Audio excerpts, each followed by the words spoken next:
Ah, yes, you can hear that music. It takes you back to 1982 and the world champion St. Louis Cardinals. The celebration continues as we look back to 30 years ago, and many of the members of that 1982 team are here tonight.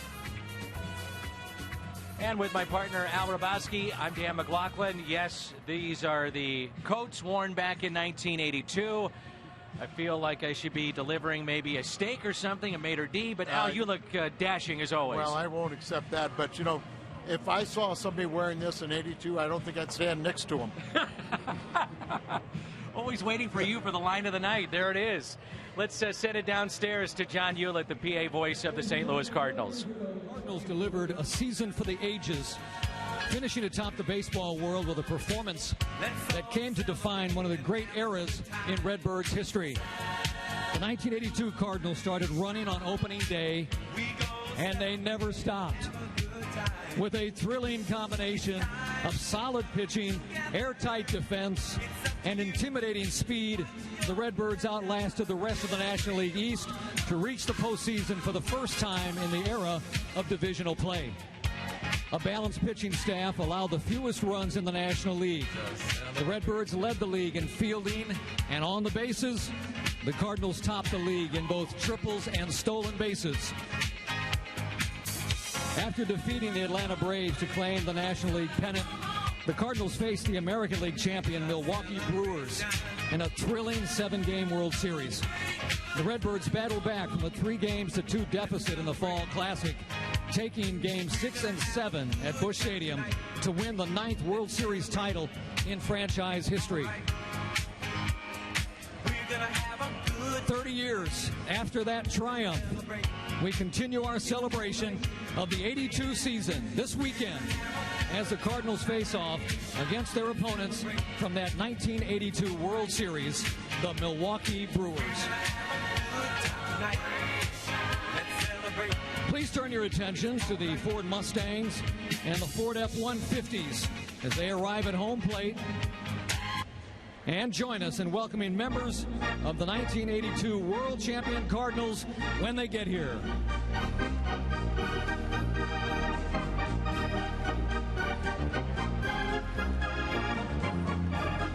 Leading off, as general manager, he laid a foundation of pitching, defense, and speed to build a World Series caliber team. As the Redbirds skipper, he was always a step ahead of opposing managers, leading the Cardinals to the World Series title with an innovative style of play so exciting they named it after him. Let's welcome the manager of the 1982 Cardinals and the man who gave us Whitey Ball, Hall of Famer, Whitey Herzog.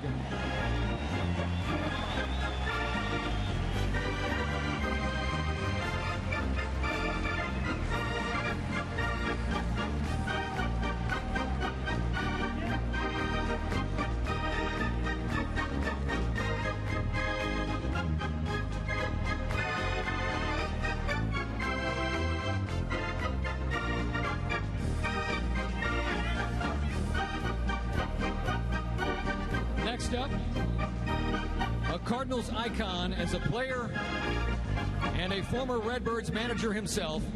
He served as a coach on Whitey's staff in 1982. In the 120-year history of the franchise, he's the only man to win a World Series as a Cardinals player, manager, and coach. The Redhead, Hall of Famer, Red Schoendienst.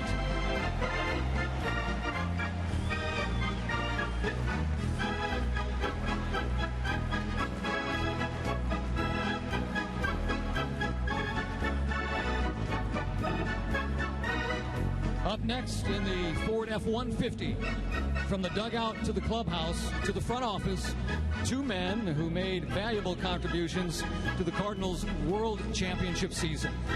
A longtime baseball executive who came to the Cardinals in 1980 and took over Whitey's front office duties in 1982, and a man who served the Cardinals players and organization for 29 years. The general manager of the 82 Cardinals, Joe McDonald, and Cardinals trainer, Gene Gieselman.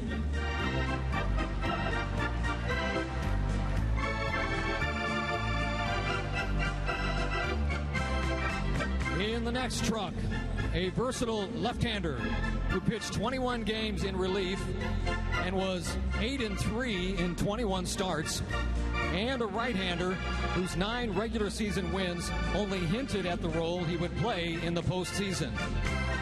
Left-handed pitcher David LaPointe, and the winner in Game 6 of the World Series, right-handed pitcher John Stuper.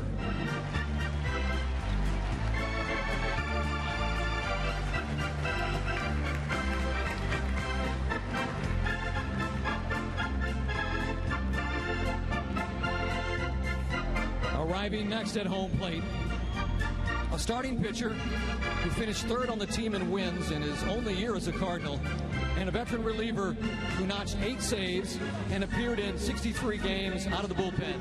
Please welcome 12-game winner Steve Mira and relief pitcher Doug Bear.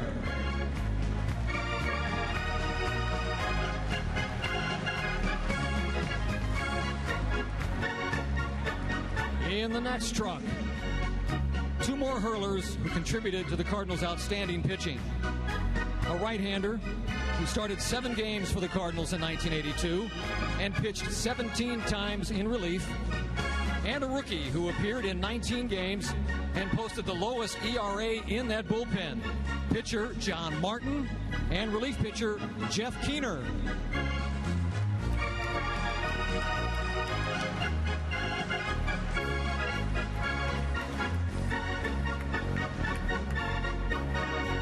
And the next pair of pitchers includes a rookie right-hander who pitched in 33 games during the regular season and appeared in 2 games during the World Series, and a seasoned left-hander who appeared in 63 games for the Cardinals at the age of 43 and made 2 World Series appearances as well.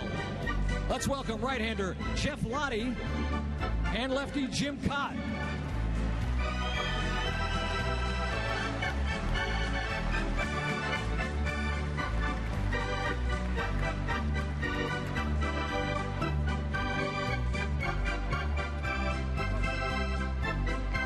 Our next 2 players were perfect examples of a Cardinals roster characterized by versatility and switch-hitting ability. An outfielder who batted .267 while playing in both right and left field, and an infielder who started games at second base, third base, and shortstop while also playing in the outfield. Outfielder Gene Roof, and the man who scored the go-ahead run in Game 7 of the World Series, infielder Mike Ramsey.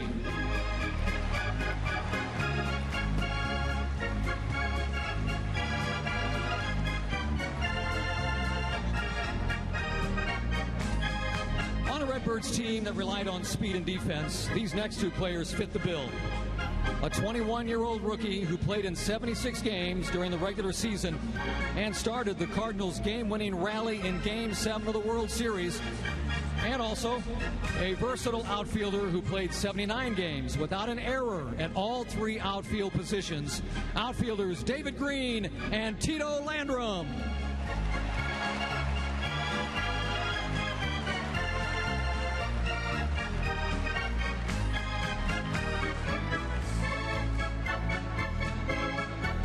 While serving as valuable reserves in 1982, each of the next 2 players wrote his own special page in the story of the Cardinals' 1982 season. An outfielder and pinch hitter who started 5 games at designated hitter in the World Series and led the team in hitting. And a backup catcher who entered his name into Cardinals lore with a game-winning dash in August. Outfielder Dane Orge, and the man who stole the hearts of Cardinal Nation with a steal of home, Glenn Brummer.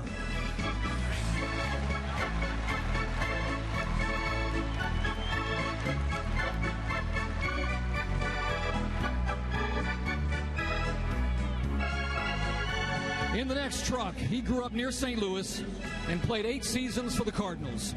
After starting his career as the Cardinals' second baseman, he moved to the hot corner and in 1982 led all National League third basemen in fielding.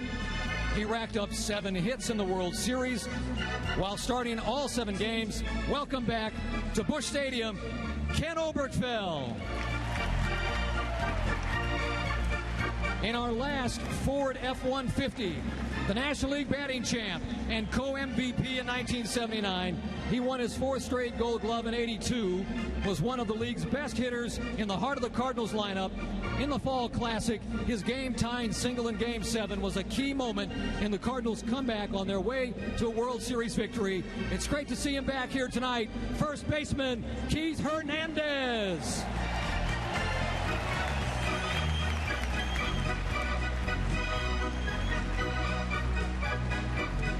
Next in the Ford Mustang, the man whose right arm closed out the game for a leading 36 saves in 1982. His upraised fist signaled the end of the '82 season when he struck out Milwaukee's Gorman Thomas to end Game 7 and clinched the Cardinals' 9th World Series title. Let's welcome Engine 42, Hall of Famer Bruce Sutter.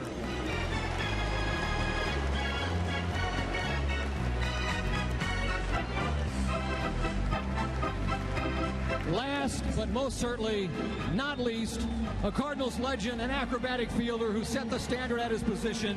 He thrilled a generation of Redbirds fans with the defense, speed, and exciting style of play that defined the great Cardinals teams of the 1980s.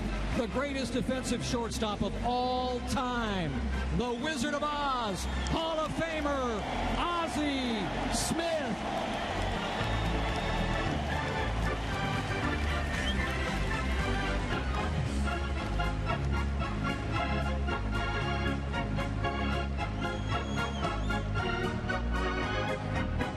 At this time, we also remember 3 members of the 1982 Cardinals who are no longer with us.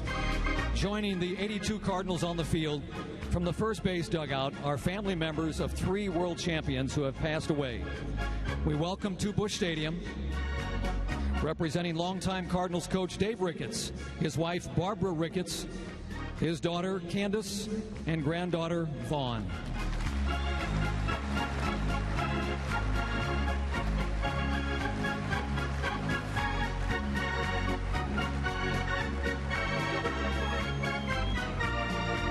Representing the Cardinals starting catcher in 1982 and the MVP of both the National League Championship Series and World Series, Darryl Porter. His wife, Deanne Porter, daughter Lindsay, and sons Ryan and Jeff are here tonight.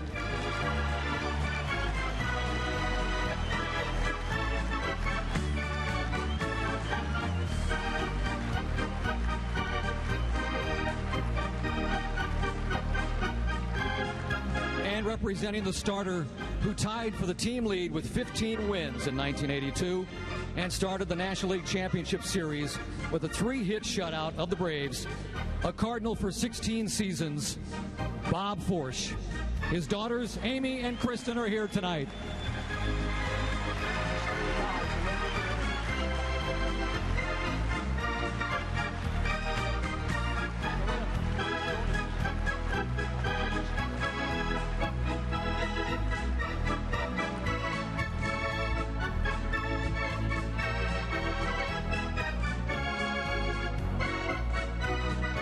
It's been a long time since we've seen some of these players, so let's welcome Cardinals broadcaster Dan McLaughlin. He'll talk to a few of these guys before we end our ceremony. Dan? Okay, John, thank you very much. It's been a long time, as you mentioned, and Jim Cott is here. Let's give him a round of applause, everybody. Jim Cott. The great 1982 team, what comes to mind for you when you think of 1982? Well, first of all, stolen bases and great defense. I think, as Whitey said today, I doubt in Major League Baseball there's been a better defensive infield than Obie, Ozzie, Tommy Herr, Keith, and even our outfielders with Lonnie and Willie and George Hendricks. So we had great defense, stole 220-some bases. Whitey said, get us 10 singles, turn it over to Bruce Sutter.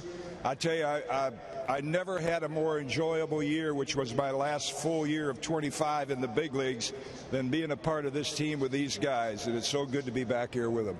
We love seeing you. Thank you so much. Jim Cott. One of the loudest ovations so far has been for Keith Hernandez. Good to see you, buddy. MVP back in 1979, but such an important part of that 1982 team. The defense was so good. Obergfell, Ozzie, Tommy Herr, yourself, you won multiple Gold Gloves. Well, tell us a little bit about that defense and what made it so special. Well, we had pitchers that could throw ground balls, and it was hard to get it between us. We had a good defensive ball club. We had a good defensive outfield. It's kind of underrated. Our bullpen was solid, and Bruce, of course. To get it to Bruce, it was over. What's it been like for you to come back to St. Louis and be greeted by this sea of red?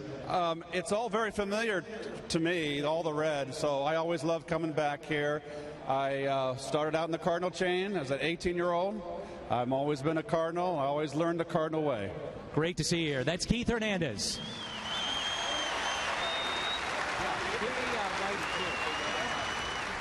How about Ozzie Smith?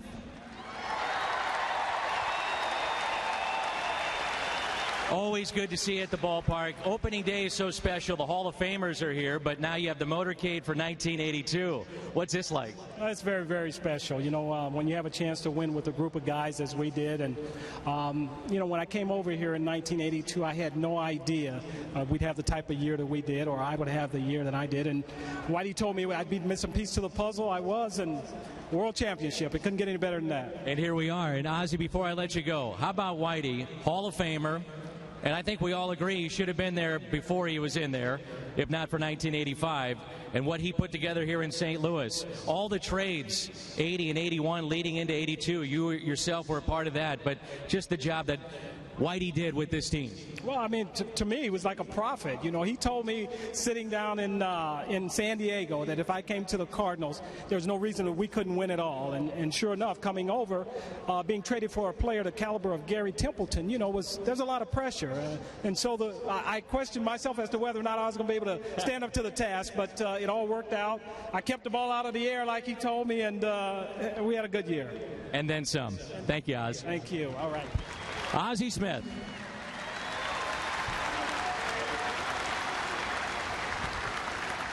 We love him, don't we? The White Rat, Whitey Herzog. Yeah. So many great teams, Whitey, that you had. What stands out about 1982? Well, it kind of got a monkey off my back. You know, I'd been at Kansas City, and I'd lost 3 playoffs to the Yankees. For us to be down in that series and coming back and winning the 6 games, I mean, the playoffs, and then coming and winning the World Series, Milwaukee had a very good club. We had a good club. They hit 228 home runs. We hit 67, and we were able to play them. But we could play defense, and we could steal bases, and we could manufacture runs, and most of all, everybody loved each other off and off the field. You know, one of the keys, and we were talking about it earlier this afternoon, Willie McGee, one of the fan favorites here in town, and you're the guy that brought him here to St. Louis. Yeah, let's give him a round of applause for that.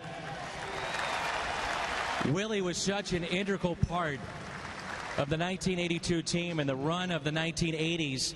Just tell us a little bit about the run in Redbirds and what Willie meant to that 1982 team.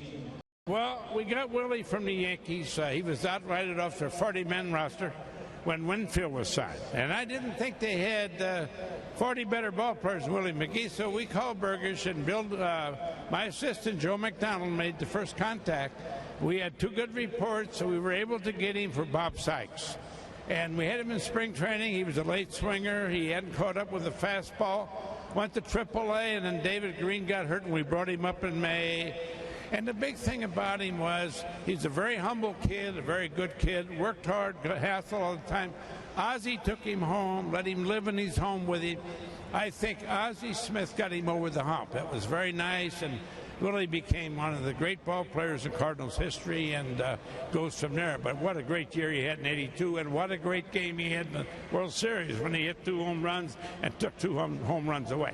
Final question for you, Whitey, then we'll let you get back to your team. But obviously you had to have a closer. And you've got one of the best back in 1982. Engine number 42, Bruce Sutter, who's now in the Hall of Fame. These fans love him. Tell us about Bruce Sutter and that acquisition and how important he was to 82. Well, after losing the 3 times in Kansas City, I made sure if I got another job, I'd get me a closer. Well, I got the greatest closer I've ever seen. The most dominant relief pitcher in the history of baseball for 7 years, and that's Bruce Sutter. And good relievers make smart managers. Thanks a lot. Okay. Great to see you, Whitey. Thank you so much. Ladies and gentlemen, your 1982 St. Louis Cardinal World Champions.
By Bud Light, the sure sign of a good time. Here we go. By your Mid-America Chevy dealers, the #1 selling brand in St. Louis. Find us at stlchevy.com. By Dobbs Tire and Auto Centers, #1 for quality tires and expert auto service. And by Steak and Shake, just no equal. Adam Wainwright getting set tonight. It's baseball. A celebration of the 82 team, the champions back in 1982. Wainwright and the Cardinals coming up next on Fox Sports Midwest.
Lachlan with you as we're getting set for Cardinals baseball, the 2012 version. But let's take a look at the final outs of the World Series of 82, 06, and 2011. All three in the house tonight, Al. Very, very special. 82, Bruce Sutter went against his signature pitch, a split finger, through a fastball by Gorman Thomas. Then the great curveball by Adam Wainwright in 06. And then last year, Jason Mott threw the final pitch, a fly ball. Alan Craig made that catch, and the celebration was on. Let's take a look at the lineup for Milwaukee. Gomez, Morgan, and Braun. Then Hart, Weeks, Lucroy, Izturis, Ransom, and the pitcher is Mark Rogers. So the closer in 06, now a starter, and that is Adam Wainwright. As you see, the Cardinals wearing their throwback uniforms, and his numbers brought to you by Enterprise Bank and Trust. Still a couple games under 500, but he has been pitching much better. You take his last 5 starts, an ERA under 3, and his ERA is the lowest point all season. He's coming back. So big number 50 is on the mound tonight. The Cardinals trying to make it 2 wins in a row over the Milwaukee Brewers in this series after falling behind 3-0 last night.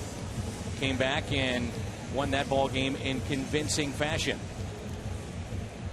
Ron Renneke on the other side. You just saw Mike Matheny. For Ron, second season as the Brewers manager. Last year he took them to the NLCS and then defeated by Tony La Russa and the St. Louis Cardinals. Here's Carlos Gomez, who is now in the leadoff spot. Arguably one of their hottest bats the last month or so. The player of the week in the National League in the final week of July. Saw his speed on display last night. Their center fielder. First pitch is popped foul and out of play. Gomez, exciting player, a lot of flash.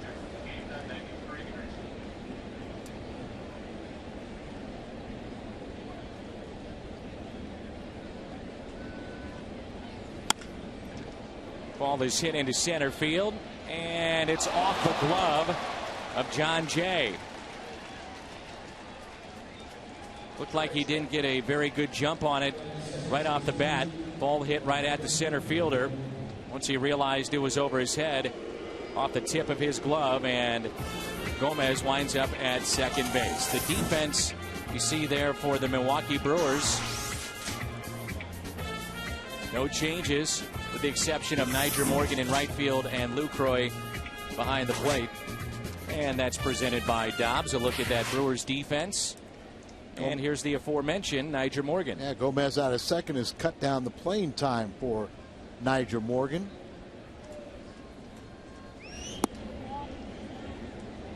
Talked about Wainwright, Al, and the fact that he is getting better and better. What signs, being a former pitcher, do you look at and seeing that he's getting over the hump maybe of that Tommy John surgery? I think the arm strength is showing up now.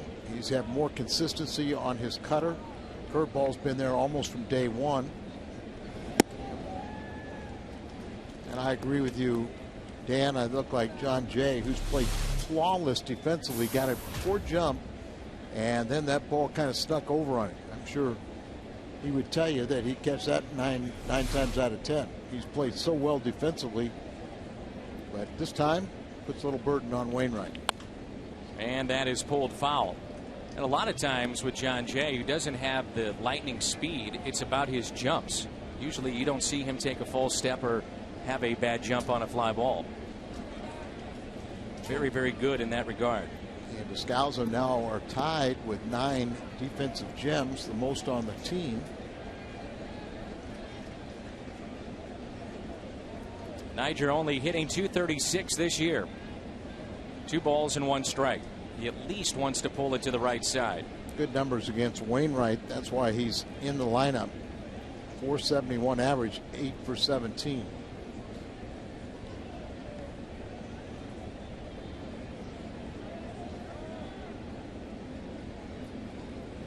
Showing bunt, and it's a foul ball. Hit him while he was still in the batter's box.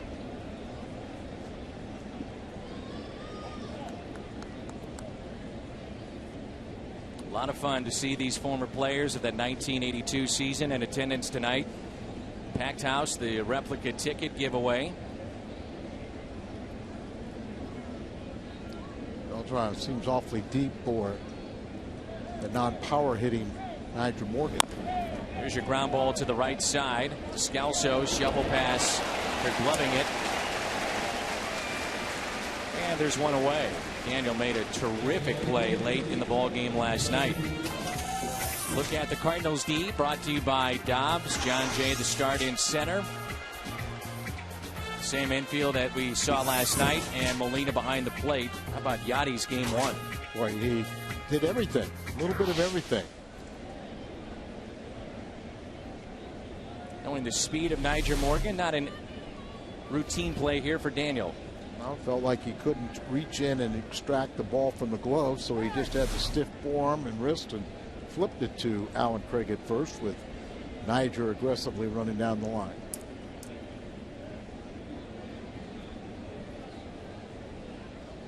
Runner at third base. Just underway here in the first inning, and a pitch that's taken for a ball outside. Al, you and I were doing the series in Milwaukee and noticed how far off the plate Ryan Braun has been standing. He's been dealing with a sore thumb, and we're told that he's really been more conscious of taking the ball to the opposite way. The Cardinals have pitched him that way in this series so far. I think it's a reflection of how he's being pitched.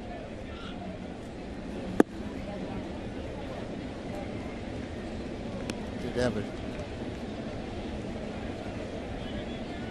3-for-5 game last night, but in the series, or in the season series, it's .286 for those 3. And really only 1 home run and 2 RBIs. Done a good job of holding him down.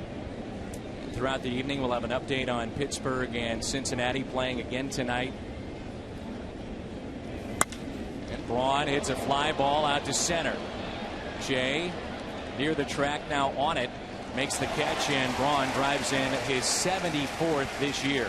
1-0 Milwaukee.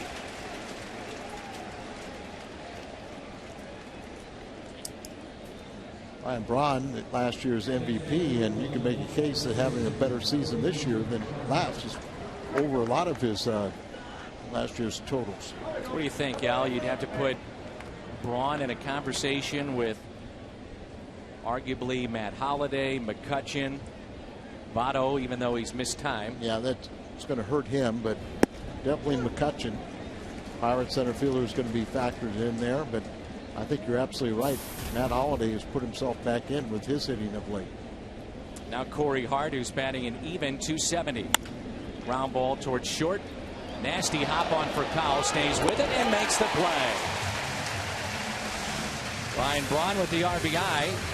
After a half inning, it's 1-0 Milwaukee.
In baseball, brought to you by Southwest Airlines. A lineup for Mike Matheny, for Kyle, Craig, and Holliday. Beltran, Freeze, Molina. Then John Jay, Descalso, Adam Wainwright. Surprising to see him hitting .098. What do we know about this right-hander, Al? Well, he was the #1 draft pick and 5th overall in 2004 by Milwaukee. He did reach the big leagues in 2010, pitched out of the bullpen and pitched well. Since that time, he's had carpal tunnel surgery. He served a 25-game suspension. And that was for a stimulant violation. There's a second positive test on that, but it's stimulant. And they say he's a hard thrower. It's only his second start. He was kind of called up when Greinke was traded. And his last 3 starts were very good, including what's got him on the right track was a game against Memphis where he went 7 shutout innings with only 3 hits allowed, no walks, and 7 strikeouts.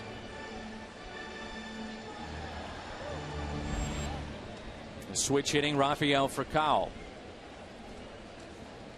Alfie 0 for 9, but did get back to the lineup last night after sitting out 5 games with a lower back strain. First pitch to Furcal. We haven't seen him do that as much this year from this side of the plate where he is getting that, just trying to slap it between short and third. Not a good pitch there that was up and away, but not utilizing his speed, and maybe that's an indication the back's feeling better, wanting to run. Yeah. Here's the 0-1 pitch. Make it strike 2. What a difference a year makes. Milwaukee was catching fire this time last year. Zach Greinke and the rest of the crew, Prince Fielder, playing so well as Furcal puts it in play, and it's hit to third. 1 away. Ron Renicky knew he had a very good team, but now there's no fielder, no longer Zach Greinke, and the real issue, I think, Al, when you look at this team, is the back end of their games and bullpen. Exactly. They thought that was going to be their biggest strength, other than Ryan Braun, was going to be, their bullpen, and how they could shut it down with the double closers, Axford and K-Rod. And Axford's lost his job, and he looks lost. And also K-Rod's having his problems also. So what was a strength turned into be one of the biggest negatives of the club. Now Alan Craig is hitting .297. You had that job. You know what it's like, the ups and downs of a closer. What do you say to John Axford, especially after a game like last night where it's not a save situation? You're just trying to get him back on track as Craig hits a high fly ball out to left and Braun makes the catch. But what kind of advice do you give a guy that has been so good but now struggling so much? It's tough because you do exactly what Renicky did. You take him out of the closer's role. Then you talk about, I'm going to put you in less stressful situations. But if you've been a closer and you know you're kind of, now you're a mop-up guy, you're playing this diminished role, you know they've lost confidence in you. So it's hard to regain your own confidence. But the only thing you could say is the next time I go out there, I'm going to have a really good game and I'm going to build off of that. And that's the only thing you can hope for, but you need your manager to keep on putting you in those key situations. If you are successful in non-pressure situations, it really doesn't mean anything. Not until you start picking up saves again. Then you know you're okay. Here's a 1-0, and it's hit high in the air. Right center, Gomez will make the catch, and the Cardinals go 1-2-3 after an inning of play. Milwaukee on top.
About our Toyota keys to the game. Last 5 starts, record is 2-2, but the ERA is under 3, and opponents only hitting .240 against him. He's doing a good job. Of course, the Cardinal offense, as you said, arguably the best in the league, and most of the time it is.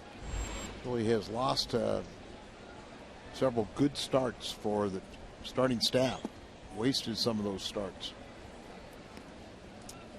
Ricky Weeks hitting just .210 this year at the start of play tonight. Luke Roy and then Isturis.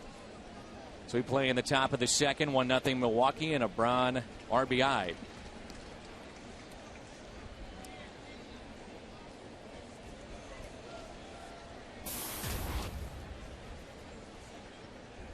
Ricky Weeks batting .210, but he's really picked it up in the last 41 games to get to .210.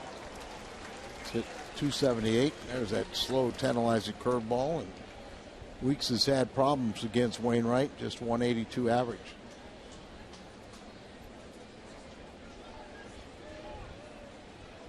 But don't make a mistake to you. It can hurt you. Just ask Joe Kelly. We were in Milwaukee, and Weeks hit one of the longest home runs in the ballpark 2012 season. Joe Kelly really gutted through the start last night, didn't he? Yeah, he's had some easier times and got losses. And last night didn't have nearly as good a stuff. Gave up 10 hits and 5+ innings, and yet he comes up with the win. There's a 2-2, and it's hit to third. David Freese makes the play. We'll give you updates all night long, and this is from Cincinnati. Looking at Pittsburgh and the Reds. Scott Rowland driving in a pair. This would make it 2-0 Reds. They won last night. The Pirates, though, have come back with a run, and it's 2-1. Really the unsung hero of the Reds during this remarkable stretch that they've had has been the guy filling in at one point for Scott Rowland, and now over at first base for Votto, and that's Todd Frazier. Ludwig's been doing a pretty good job, too. Ooh, I forgot about him. He's had some great numbers. And have you seen a new hairdo shot of our buddy Marty Brennaman? I have. And it brought me back to you and I a few years ago, Al. Made me a little nervous as Descalso puts away Jonathan Lucroy. And what we're referring to is that Marty said if the Reds would win 10 straight at any point in the season, he will shave his head. And sure enough, they've done that, and they shaved the Hall of Famer's head, and with that they raised $50,000. And who also thinks he's kind of a reincarnation of Elvis, so his hair is very precious to him. Indeed it is. Marty, one of the great play-by-play voices in baseball, and let's just say he's fairly opinionated. As Craig will take it himself, Izturis is out, and a 1-2-3 inning for Adam Wainwright. Beltran leads it off when we come back.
That's August 17th. The Pirates in town. If you'd like to get your tickets, Cardinals.com. That weekend will also be Creve Coeur Photo Day at the ballpark. At the team banner, kids can run the bases. So if you're thinking of making it a weekend, come on into St. Louis. Should be a lot of fun. And it's nice to see that we've got meaningful games against Pittsburgh this late in the season. The Pirates, yet again, just like last year, have a chance to get into postseason play late. Last year they collapsed. This year doesn't seem to be the case. They'll be much better off going through what they did last season, but it looks like they are going to snap their 19 consecutive seasons of losing baseball. Beltran courts one out to deep right field, and this is a home run. A line drive homer for Carlos Beltran. They haven't ruled it a home run. He's on his way to third. He'll slide in safely, and I'm sure we'll have an argument here. Yeah, no doubt about it. Mike Matheny's already working his way out there. It was hit so hard, nobody could get out there. I think Mike's already being told that they're willing to consider this, as they told Mike, just go back. We're gonna talk this over right now. But there's no doubt about it. Just a rocket, got out here in a split second, but it was over the first wall. Off the Ice Mountain sign, don't you think, Dan? Yeah, it's either off of that or just to the left if you're facing the Ice Mountain sign where that green is. It matches the color of the wall, but without seeing a replay, to me, I don't know about you, Al, I thought it was above the wall and off the green near the Ice Mountain. Yeah, either way, it was above the wall, no doubt about it.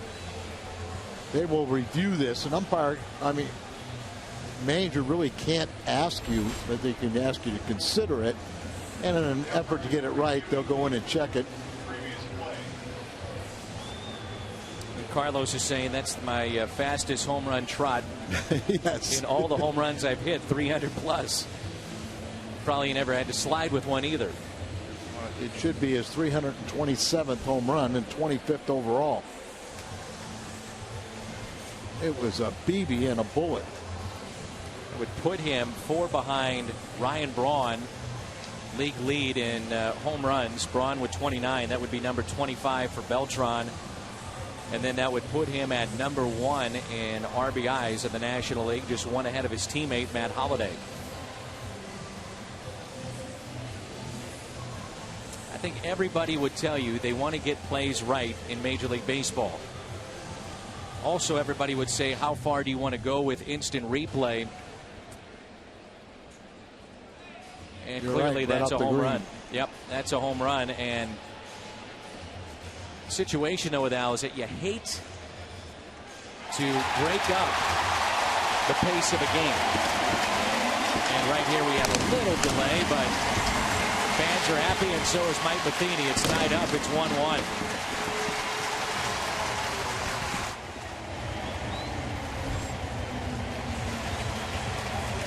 I think you're right, Dan. Is the way they're doing it now, it really takes relatively little time. It's not fair to the pitchers to have it be stand out there and wait several minutes, but I don't think you'll find too many complaints when they have this quick a review. Nope. So now he leads the league in RBIs, 1 ahead of Holliday, and that was just over the wall. That line shot. It's over the first wall. That back paneling there's about a 3-foot area separating, but all you have to do over the first wall goes off that second wall. It's a home run. Here's David Freese. David with a pair of RBIs in game 1. Got the Cardinals started early on last night. He's driven in 61.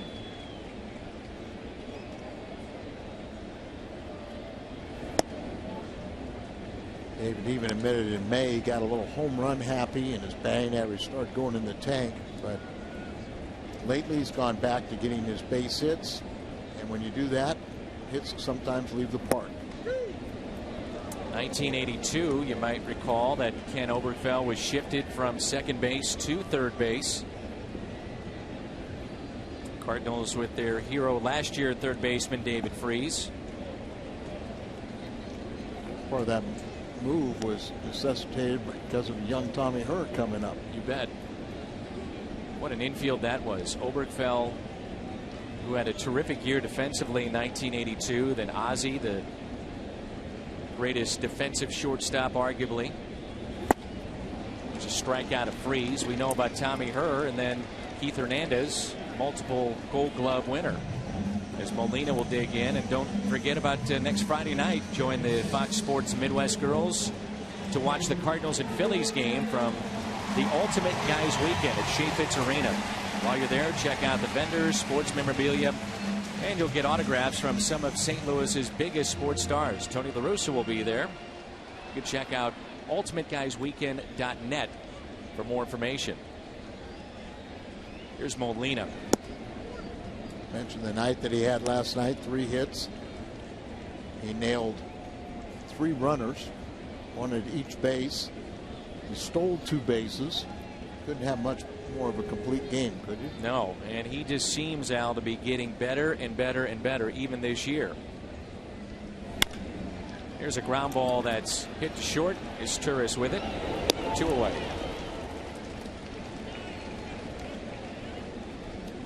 So 2 down, nobody on for John Jay.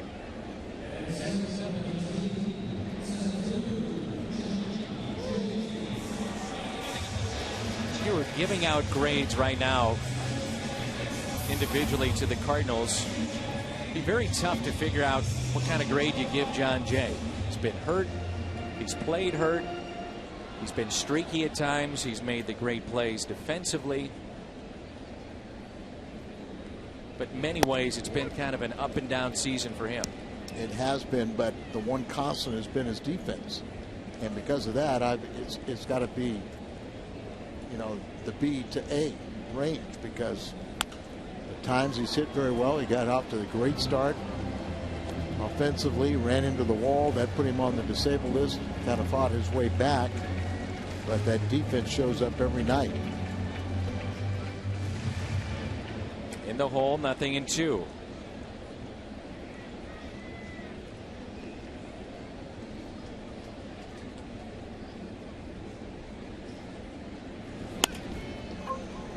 Couple of hops to third, and Jay is retired. Cardinals, though, get on the board as they tie it up. Carlos Beltran with a solo shot, 1-1.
KiaSt.Louis.com. And get the All-American Jack Combo at Jack in the Box. It's a no-nonsense burger with fries and a drink for only $4.99 plus tax at participating stores. 1982 team. Many of the players signing autographs tonight, saying hello to the fans. That was Mike Ramsey.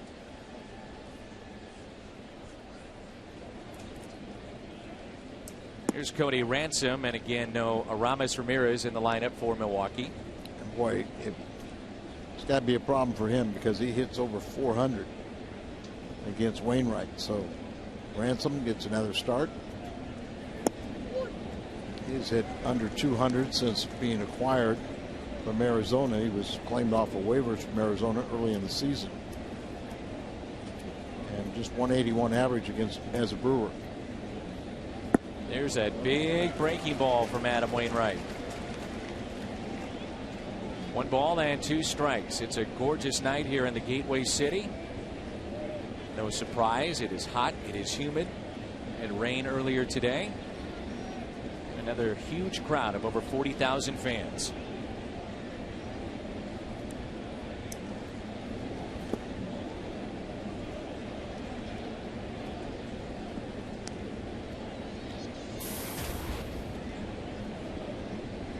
A rough bunch, that 82 Milwaukee team. Your buddy Ted Simmons, Vukovic. Some rough guys in there, yeah. Gorman Thomas. 2-2 is a base hit, or is it? Descalso got to it, made it close. Base hit for Ransom. Great effort by Daniel as he now, with his defensive play, is equal John Jay for the most defensive webs. Both of them have 9. I mentioned the great play he had late in the ball game last night. You can't have a better effort there, and a little less speed or not hustling down the line, and pulls off a miraculous play. Daniel really seeing the bulk of the playing time right now at second base. Schumacher and Green coming off the bench, and now Mark Rogers is going to be asked to sacrifice.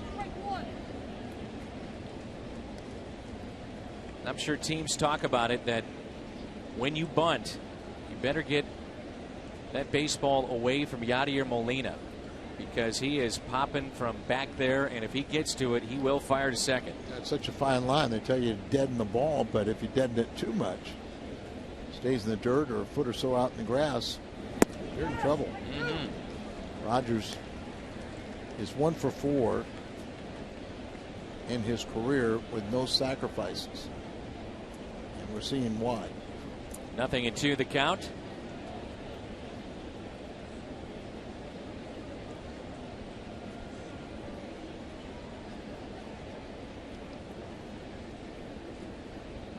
Short lead at first by Ransom, and there's a strikeout for Adam Wainwright. Take you back to 1982 and the award winners from that season. Dale Murphy was your MVP. Carlton won the Cy Young. Steve Sachs, the Rookie of the Year. Suter, the Fireman of the Year, and Darrell Porter. Miss Darrell, we miss Bob Forsch, World Series MVP. Nice that Darrell Porter's family was here. Bob Forsch's 2 daughters, and Barbara Ricketts, daughter Candy, and granddaughter. Dave Ricketts, such a big part to so many of former Cardinal players, but I mean, even guys like Yachty know Dave Ricketts and the influence he had as a catching instructor. Mike Matheny as well. Sure. Back to the top of the lineup in Carlos Gomez.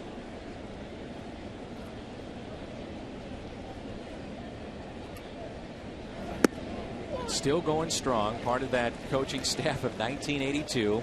Dresses out in uniform, hitting fungos day in, day out. Hot, cold, rain, snow, it doesn't matter. Red Cheney's. I believe Red will be 90 on February 2nd.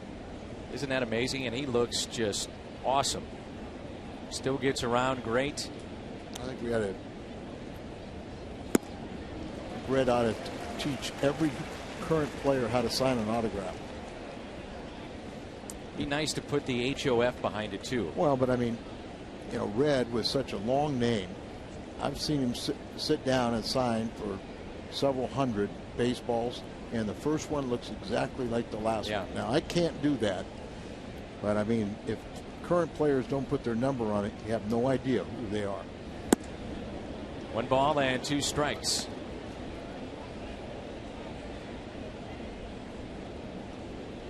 The uniforms thrown back to 1982. Stirrups for Adam Wainwright. There it is. And the Scalzo are going in the old school. Yep. Bach. What did you see? I was looking at you, Dan, and Mike Matheny, and you don't see Adam Wainwright question like this. Laz Diaz, our second base umpire, he's the only one that seemed to see it.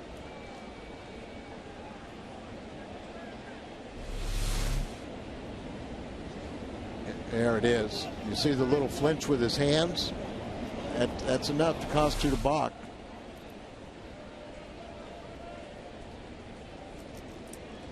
From the vantage point of Mike Matheny, tough for him to pick that up.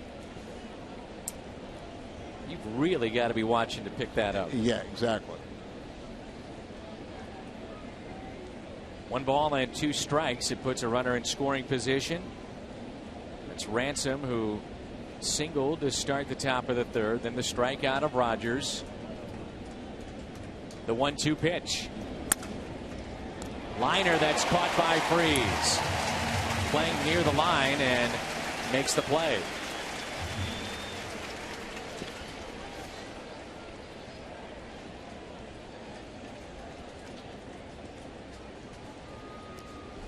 Reactionary position at third base. Really have time to take one step and a dive. Here he takes a step, doesn't have to dive, but he just reaches down and hauls it in. Would have been troublesome if that got by David Freese. They would have another run.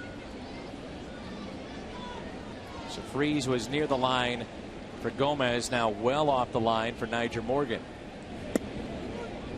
Ken Oberkfell was telling me today, Al, that Ozzie used to always tell him, get away from me, play towards the line. I've got everything to your left, and I'll get everything towards the middle, but you just worry about the line. That's interesting because Ozzie was always better going to his left. It wasn't quite like the days when Greg Lazinski was playing left field for Philadelphia and Maddox was the center fielder. They would actually position Greg Lazinski facing the left field line. He had everything in front of him, and Maddox had everything behind him and all the way over to right field. 0-2 now the count on Nyjer Morgan. Gets in the chase. It's a strikeout. 2 in the inning, 2 tonight for Adam Wainwright. Midway through 3, and we're tied up. It's 1-1.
Let's check in with Jim Hayes, who's with a Hall of Famer. Jim. Yeah, I'm with Ozzie Smith. And Ozzie, the reunion, you guys had the ceremony on the field. You've been doing stuff all day. How much fun has it been for you? Oh, it's always fun.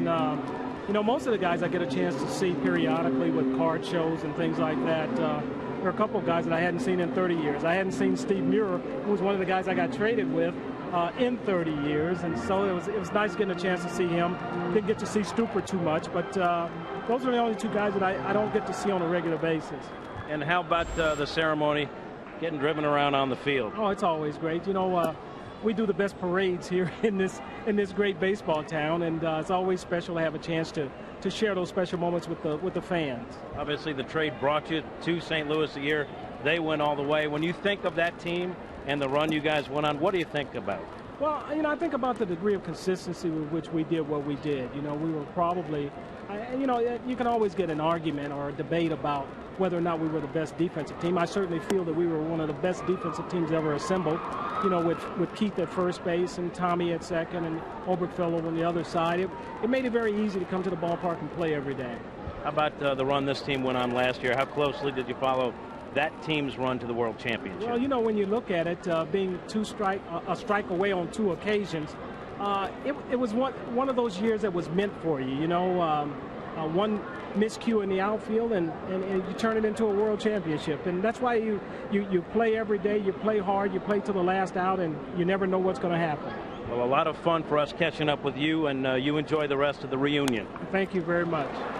Ozzie Smith, guys. That will get past Morgan. Descalso on his way to second base, and he'll stop right there. Leadoff double for Daniel Descalso to start the home half of the third. Good effort by Morgan, comes up short. The Cardinals have something going here in the third. Niger thought about diving for that ball, but I think he wisely stayed on his feet and holds him just to a double. That ball had trouble all over it. Line drive. All out at the top of the strike zone, and he gets on top of it, lines it out there. There you see where he thought about diving and got to it relatively quickly. Leadoff double right here. Wainwright sacrificed him over to third. It looks like a good formula for another easy run. Osborne Earl Smith, the Hall of Famer. What people forget, they overlook the hits. Over 2,400 hits for Ozzie. That's it. You know, Ozzie also played about 10 years with a torn rotator cuff, and just had to kind of reinvent his way of throwing. There's a foul ball and strike one. Adam Wainwright. We saw that Rogers, the pitcher of the Brewers, could not get a bunt down, struck out. Wainwright had 2 Ks in the top half of this third inning. Can know a little talk there might have been about the poor fundamental of bunting right there, but and also might say if these guys are so aggressive charging down the line here, do the butcher boy. That was one of Whitey Herzog's favorite play. The butcher boy, you show bunt, pull back, hit down on the ball. You have to hit down on the ball. And Wainwright, a good enough athlete, you never know. He's swinging away, and he's going to give the Cardinals a lead. That's in the gap left center. Descalso will score all the way to the track. It rolls, and Adam Wainwright picks up the hit and RBI. It's 2-1. That wasn't a butcher boy at all. That was just swinging away. And Adam picks up his third RBI. His last start here at home, he got 2 RBIs in a game. So not really showing bunt. Got a little breaking ball, is up in the zone. This nice little shot out the left center. He trades place with Descalso, and the Cardinals take the lead. Cardinals did that last night with Joe Kelly. They elected not to pinch hit for him. Move that paid off, and he got the base hit, RBI. That being the game-winning RBI. That's right. 2-1 lead for the Cardinals, and now for Cowell.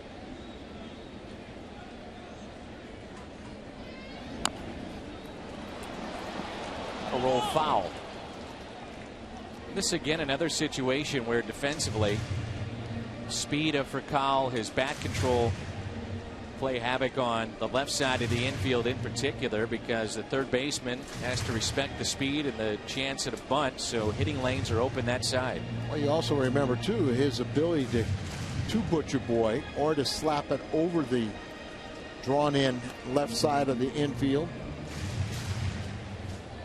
Something that Ralphie practices. Matty Alou was one of the best I saw at it. Corners are in. Shortstop shadowing Wainwright, trying to cut down his lead. 0-1 pitch. Strike 2. McCall, such a good bunter. And what I mean by that, bunting for base hits, but it's amazing to me when you see guys that have the ability to bunt for base hits that they really struggle in sacrifice situations. You know, they just want to run before the ball gets there.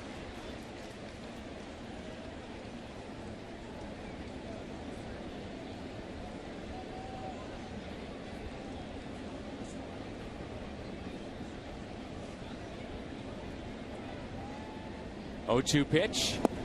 Wasted outside, 1-2.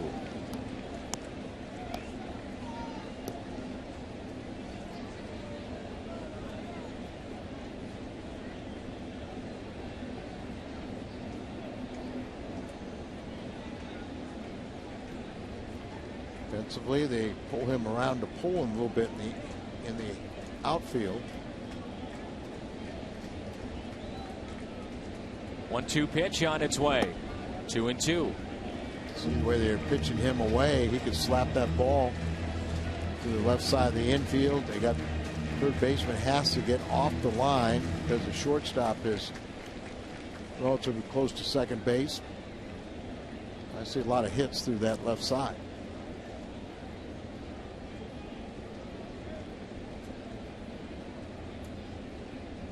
Two and two the count.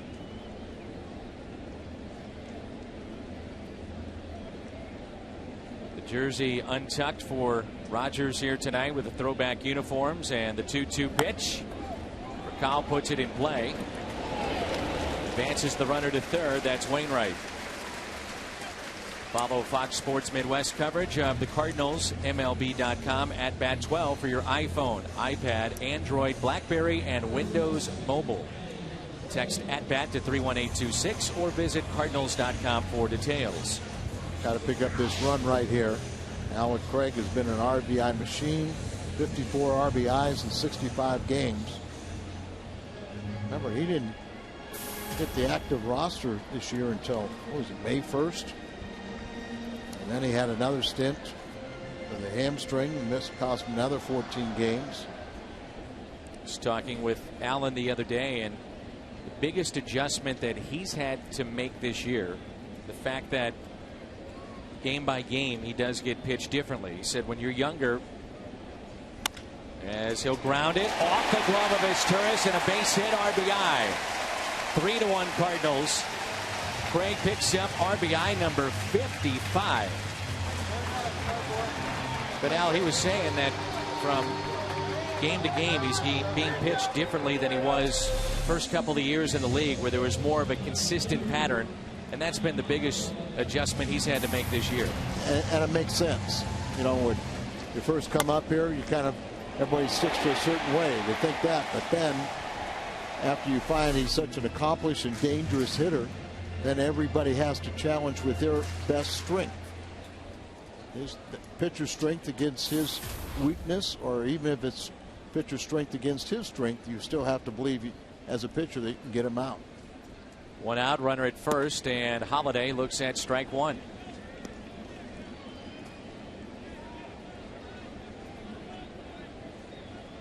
Very deep in center field is Gomez. Outfield straight away. May not be deep enough for Matt Holiday. Boy, he's swinging the bat. Hit a screamer first time up that was caught out in center.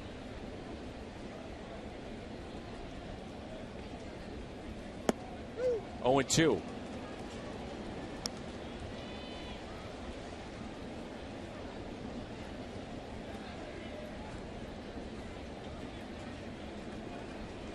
Ever met a lobsterman? I have not. I'll introduce you to our pitcher, and then you will. Mr. Rogers? Yep. Other than playing baseball, that's the only job he's ever had. Sign him up for deadliest catch. Yes. He hauled lobster traps growing up and performed other tasks on a 40-foot fishing boat named the Hat Trick. Dad owned that boat. It was named that because his dad's love for hockey and the fact that he had 3 boys.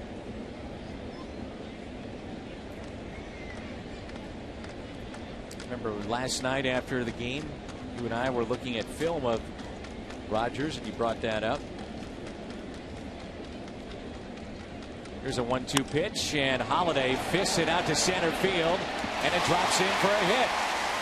Gomez playing so deep, can't make the catch, and the strength of Holiday comes through. Very good point. You just acknowledged and showed that he was playing deep, and it didn't sound like it was going to carry that well off the bat. Gomez had a little bit of a late draw or jump in here, comes in and falls in front of him.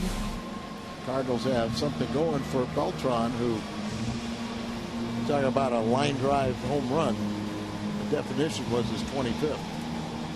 We saw his final weekend in New York last year, and both you and I at that time said there's still some pop in that bat. When we left Gotham, and we saw how the ball was just jumping off his bat, and we figured that a team that got him would be picking up a pretty good rental. That was San Francisco, and then the Cardinals gave him a 2-year deal. And I think we feel the same way now. Well, I think we all thought, and there you see the National League home run leaders, both of them in attendance here, 1 and 2. But I think we all thought, what a great signing for two things. It was for 2 years, and the fact that if he stayed healthy, thought that he would produce, but I don't think any of us thought he would produce like he has this year. Sure, Mike Matheny has to resist the urge to put him in center field. Very graceful, but not running as he once did, and dealing with the sore knees and the leg issues that he's had. They've asked him to be very careful to stay in the lineup. There's a fly ball. This may drop as well, and it will. Gomez broke back, then came in, and by that time it was too late. It's a base hit for Carlos Beltran, and the bases are loaded. I don't think Gomez ever would have caught that ball, but you're absolutely right. He broke back and inadvertently probably did a good job of deking our two runners. But they go up, this ball's in the air, so they kind of start halfway. Then they see that it's going to fall and can only advance one base. Same thing for Holiday. He's got a good angle to see that it's going to fall in, but he's got to check the lead runner, and Craig was stopped at third, so he can only go to second. It's early, but this could be a very crucial at bat in the game. Bases loaded, 1 out for David Freese. Some tough luck for Rogers. He's seen a ground ball off the glove of his tourist that turned out to be a base hit, and an RBI for Craig. Gomez on a couple of plays, and again, as Al said, I'm in agreement, could have gone either way. Would have been a very good play to get a good jump on it, but he didn't. It's all added up to the bases loaded, so things not going the way of the Brewers. 5 hits in this inning and need more to show for it.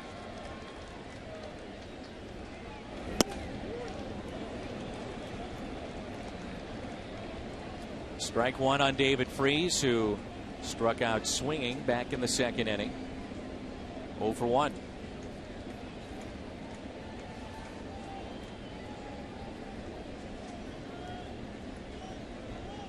Oh, 1 pitch. Make it 0-2. David had his 12-game hitting streak snapped in Colorado on Thursday. Did have a hit yesterday. And a couple RBIs, but he led the major leagues with a .458 batting average and .562 on-base percentage in July. Keep that streak going. In the hole here, 0-2.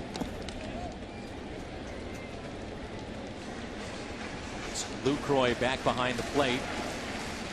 George Contreras was sent in a trade to Oakland, and we saw Martin Maldonado have an awful game 1 last night. A little nightmare as he made 3 errors. Young catcher, but Lucroy is pretty solid back there behind the plate. Maldonado got called up when Lucroy went on the disabled list.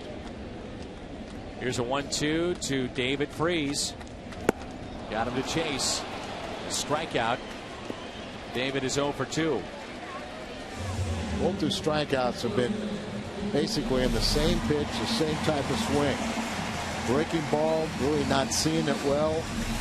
That situation, he's such a good RBI man, but he didn't pick up the spin on that ball, and really I'm sure he's talking to himself as swinging at 2 pitches way out of the strike zone for the strikeouts. Now here's your pick-me-up. Molina grounded out to short, first time up, 0 for 1.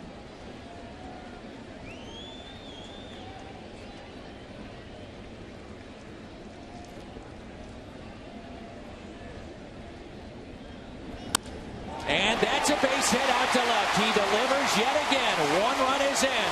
Throw by Braun, not in time. How about Yadier Molina? Head on back to first, Yadi. He makes it 5-1 St. Louis. So you're talking pick me up. David Freese didn't do it, but Yadier Molina sure made it a little more palatable with 2 more RBIs, 53 and 54 for Yadi. It's an 8-game hit streak for him. almost 400 during the 8-game hitting streak. Little breaking ball. This time it stays at the bottom of the strike zone, and he laces it over the shortstop head, and 2 more Cardinals come in. A 4-run 3rd inning for the Redbirds. Holiday with 2 strikes, with 2 outs back there. Makes contact, he can get that real good jump and just think about scoring.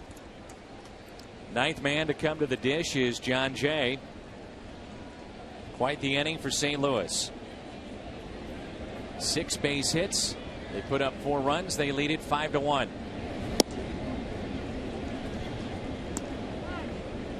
Milwaukee 18-31. Worst road record 18-31 with the exception of San Diego.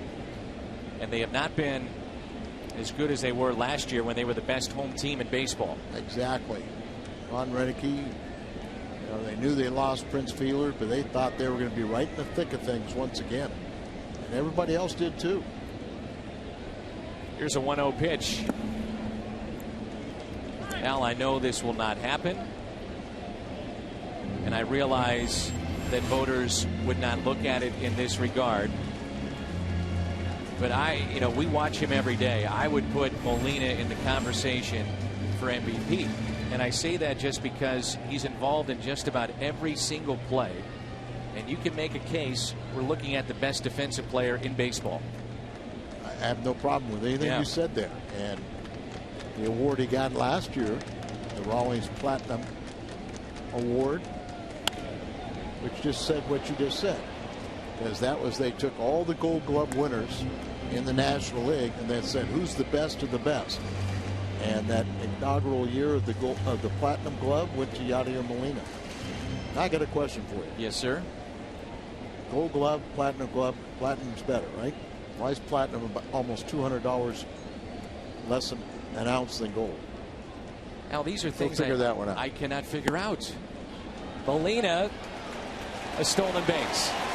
It's number 11. But that was a play that Mike Matheny did a lot in spring training, is where the runner at first base takes off, but the design is to get in a rundown. They want the throw to come down to second, get in a rundown, allowing the runner at third base to kind of have a steal and steal home plate. It has backfired in the regular season, but they didn't offer. Career highs this season in average, home runs, and steals. And if they don't throw down, it turns out to be a delayed steal. Right. And he's in scoring position. Yeah, there's nothing wrong with it. I'd be very interested if you talk to general managers about, if they could grab 3 or 4 players and take money out of the equation, just say, I want Hamilton, I want Votto, Pujols, whatever the case may be. How many, say, out of the top 3 or 4 players in all of baseball would say, I'll take Molina because I realize what he means to a pitching staff, his arm, his defense. He's like having another coach out on the field. He is one of the brightest players in the game, and now it just seems like his offense is catching up to everything he's done defensively. Probably 4 or 5 years ago, you asked me about Molina and his hitting. Probably was the year he hit like 216. You said he'd be fine. And I said he'd be fine. I thought he'd be a 15 to 20 home run guy. I think I want to amend that upward. And you might be right. But there is no doubt, rarely is there anything that goes on in the game that, that he isn't well aware of and already thought through the scenario. With 2 outs, the bases are loaded. And a strike to Daniel Descalso. He led off the inning with a double on a ball that got past Nyjer Morgan, so second time he's been up here in the home half of the third. When he leads off an inning, he's hitting .352.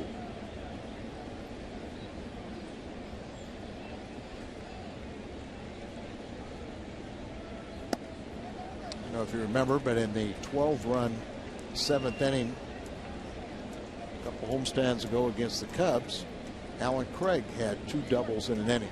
That had not happened since Jerry Mumphrey back in the 70s. In that same inning, you had a double by by Schumacher and also a triple, 3 RBI. So you want the double, back-to-back doubles, or you want the Schumacher, the double and triple? Let's go greedy. Why not? Okay, we'll have the grand slam. There you go. 1-1 pitch to Descalso. Already with activity in the bullpen for Milwaukee, and Ron Renneke, a real fine line. You've got a young pitcher that has a high upside as Livan Hernandez is getting loose.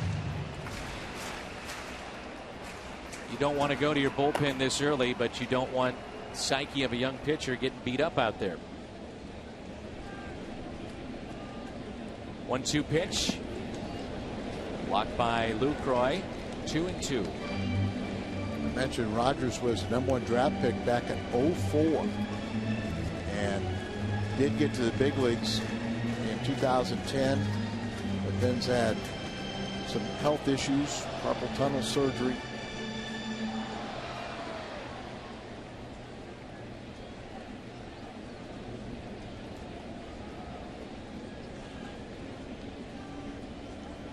Two pitch. Descalso strikes out. A big third inning for St. Louis. And Adam Wainwright, a big part of it. Got Morgan to strike out with a runner in scoring position. Then he drives one in. All Cardinals so far. It's 5-1.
Celebration of the 1982 team.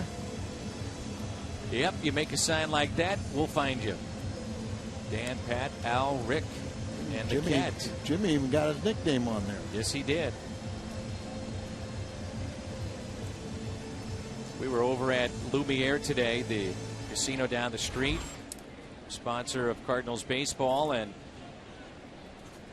had a discussion with many of the folks from 1982, that team led by Whitey and Bruce, Ozzie Smith, the Point, Jim Cott, Ken Oberkfell. A lot of fun as they had a chance to reminisce, and about 300 folks were in attendance, and we'll actually have a show, put that together, and hopefully have it out in September sometime. And that's great. You got a couple broadcasters in that bunch, a few managers, coaches, and then you've got Glenn Brummer. Glenn was not there. But there's plenty of stories about Glenn. That saved a lot of editing. You know what was amazing was that, and even the players were just amazed by it, as Ryan Braun has a count of 1 ball and 1 strike. How sharp Whitey is about those teams. He remembers everything about them. The stats, certain games, the plays, who they were facing, the decisions he made in certain games, and also about what's happening now and how tied in he is with the game today. Well, Whitey is he's held every job you could have almost in baseball. You know, from a player, scout, manager, a general manager, you know, a coach. He's done it all throughout the big league. And just a wonderful, wonderful person, great friend to both of us, and just, you know, like you say, anytime you ask him about something, it's current. Yep. 2-2 to Braun and a check swing. 3-2. And he can reduce things to such simplicity, which is, I think, a great attribute and why he was such an excellent communicator. And as a player, you just want a manager to be honest. And Whitey always had an open door policy, but you had to be prepared that you were going to get honesty. And not everyone wanted to hear what his honest opinion was. Strikeout of Braun.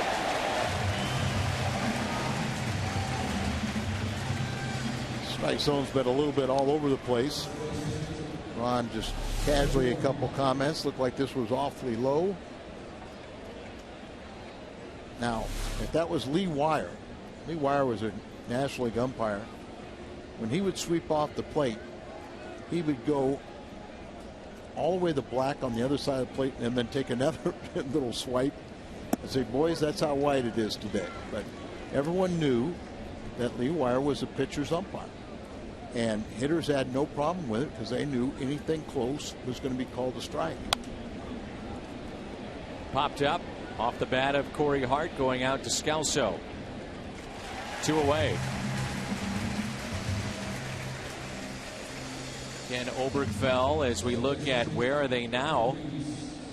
Hernandez is with the Mets, a TV analyst. Dave LaPointe, Rockland Boulders. It's in Canada. And Obergfell is managing in the offseason. Escogido. And that's the Dominican Winter League. It's the Lions of Escogido. It's a second team in the capital. You got the Tigres of Licey in Dominican. George Henrik, first base coach for Tampa Bay. Jim Cott, Major League Baseball analyst. How about Stuper? He's the head coach at Yale. Ricky Weeks with 2 down. The 0-1 pitch. Make it 0-2. People forget, too, and you think back to the early 80s, how much turnover there was to Major League roster because of Whitey Herzog. In the dugout, but also evaluating talent, trading away some very good talent, but knowing what he needed. And I asked him at that event today, I said, what was the turning point for you thinking about the 1982 team? And he said 2 things. One was Willie McGee. And the other, he said, I learned in Kansas City I better have a closer. Remember, Raleigh Fingers was a Cardinal for maybe 2 days in the offseason, and then they traded him to Milwaukee. And that was before the 81 season, but you know, that's what got LaPointe, guys like that. That was a great trade. Here's a curveball. Great trade because it helped both clubs. Check swing, and he went. Yes, it's a strikeout. 2 strikeouts in the inning for tonight. 5-1 St. Louis.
Saturday, August 18th. And you can be one of the lucky fans to get on the field, take up-close photos of your favorite Cardinals. Fredbird will be on the field as well. For tickets, visit Cardinals.com.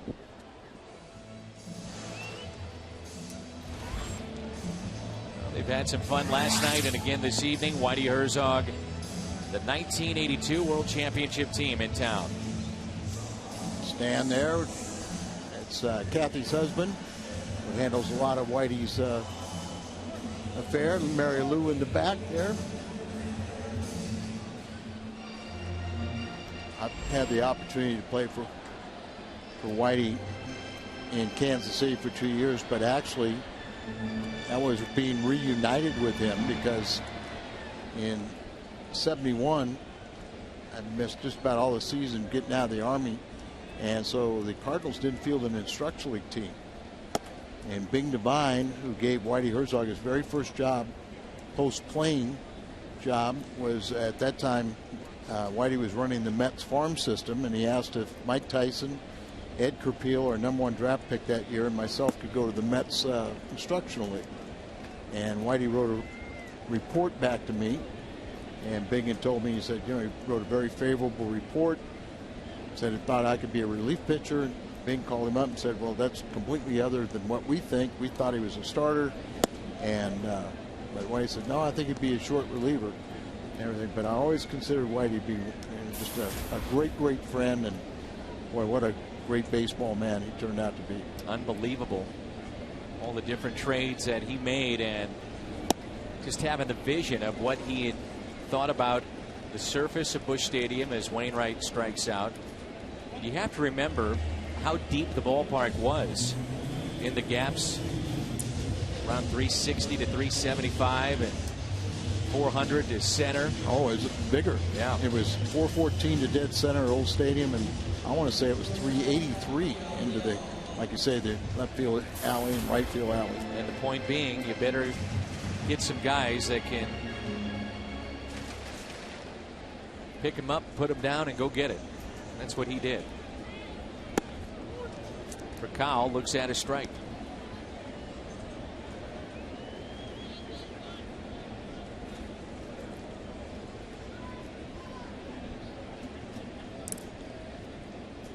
Raphael is 0 for 2.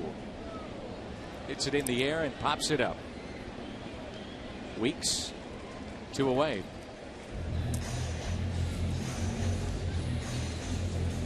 NFL is back, and Fox's preseason coverage begins Thursday, August 16th. Bengals will take on Matt Ryan and the Falcons. Then on Friday, August 17th, Matthew Stafford and the Lions head to Baltimore to square off against Ray Lewis and the Ravens. Coverage of both games begins at 7, only on Fox. We welcome Jeff Fisher to town and his coaching staff. The St. Louis Rams trying to turn that thing around. Strike on the outside corner for Alan Craig, who has an RBI base hit, up to 55 driven in this year. I understand the Rams been practicing with a lot of people in attendance. That's good to see that excitement. I think Jeff has created a lot of that himself.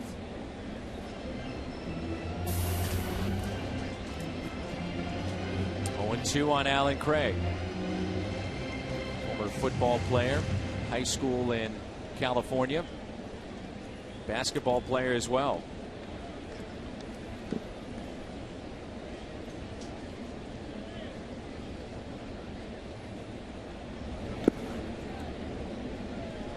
As you always say, the more sports you play, best thing you can do for a young athlete. Just thinking that, I really am critical of coaches that make young players choose one sport, concentrate on that. I don't care what the sport is, but it's going to help you, round you out as an athlete. And what you're good at maybe at 17, 18 years of age may not be your best sport as you get later on. Alan Craig would be the first one to tell you how his body has changed, and you know, his legs, his base have gotten bigger. Hits for power, something he did in the minor leagues, and yet when he was playing football or basketball, slimmer, more agile. And here in baseball, different looking athlete. And of course, that's funny to me because in my tenure, you know, weights were outlawed for baseball players. They wanted long, stringy muscles. So we had no weight training. Craig is swinging a miss. 5-1, St. Louis after 4.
St. Louis leading Milwaukee, and that's a winner. A World Series winner for the Cardinals. That's what Jack Buck said in the final out. Strikeout of Gorman Thomas. The 82 postseason leaders, Hendrick and Porter, 13 hits.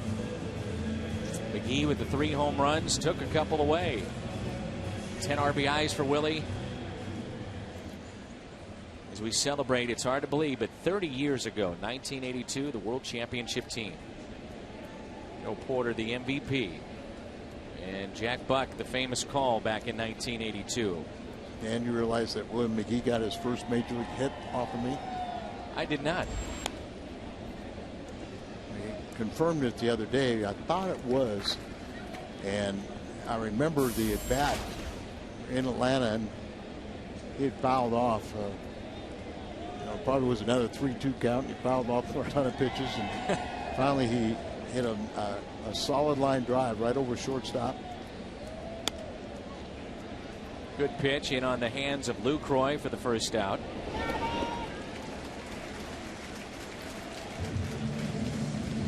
Update from Cincinnati, and Josh Harrison at the plate off of Mike Leake, and cuts a lead at half. It's now a 4-3 Cincinnati lead, and that's in the bottom of the 5th. Back to Willie. Don't feel bad, Al. He picked up a lot of hits. Oh, no, I don't feel bad at all. But as a pitcher, and a guy, I mean, I didn't know who Willie McGee was or anything like that, but I remember kind of turning around and seeing his batting average at 000. And as a pitcher, that gives you a little extra motivation. You don't want to be the one to give up the first hit, but if it's to Willie McGee, I'll take that as an honor. There you go. Here's a 1-0 pitch right down the middle. 1 ball, 1 strike on Isturis. Cody Ransom on deck, and then the pitcher spot. Wainwright is struck out 4. And if you're sitting in the bullpen and you kind of follow this game, and as a pitcher, you're kind of watching the strike zone, and it seems like you've had a very low strike called tonight. So you kind of file that in your memory banks when you get into the game. Now just a little bit to make sure you pull down on pitches, that you're kind of firing down that close at the bottom of the strike zone, anticipating you're going to get those calls.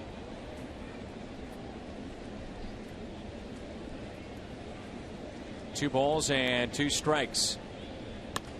Up the middle, it's off the mound for Kyle to his left and makes the play. Give an assist to the mound. You bet. You're absolutely right. That ball was headed to center field, but off the mound, then it takes a high bounce.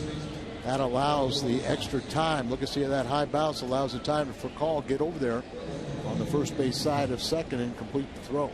Still not an easy play, but made a difficult play. Looked real routine and easy.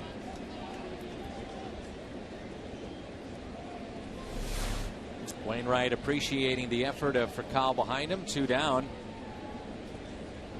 Now you make a great point, because talking with Eduardo Perez and other hitters have talked about this too.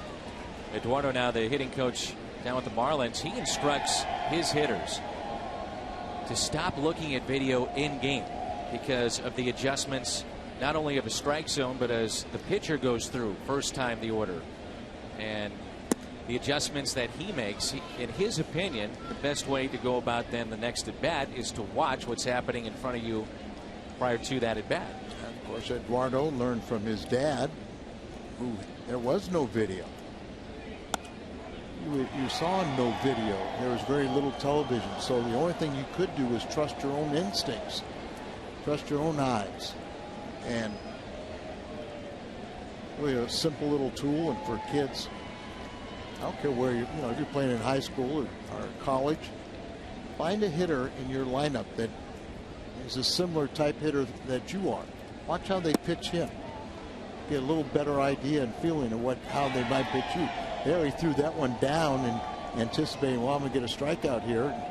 Took another step off the mound thinking it was the 3rd out. But find a hitter that is somewhat like you, the power, whether you're a speedster or a guy that's a power hitter, and they'll pitch you maybe the same way they pitch him.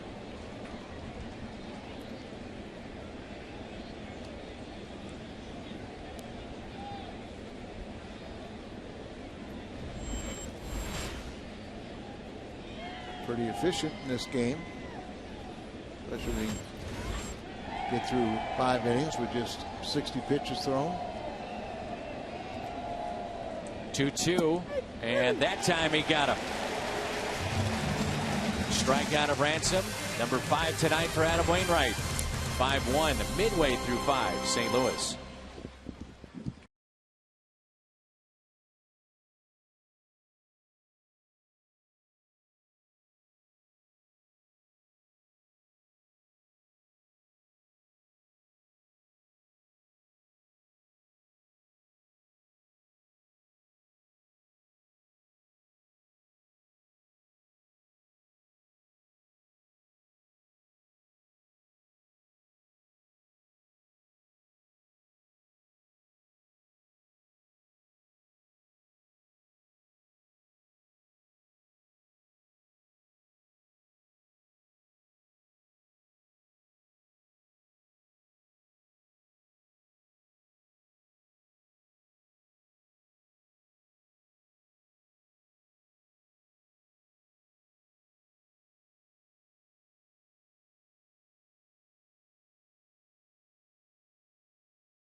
McDonald's is offering $1 off discounts on McCafe products at all St. Louis McDonald's restaurants, and that's from 2 to 5 every day.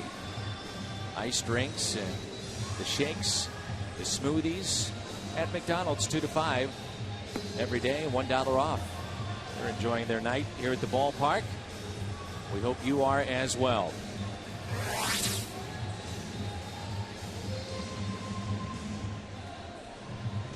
Big difference in the way the game is played back in 1982. The lack of home runs, but a ton of steals. They had 200 that year, but 67 total in 1982.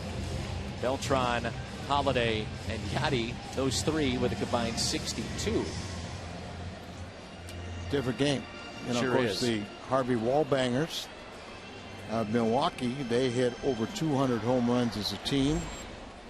But the Cardinals, Whitey said, you know, we don't have any power hitters, so you give me 10 base hits and we'll turn that into a bunch of runs with our ability to manufacture runs and also steal bases.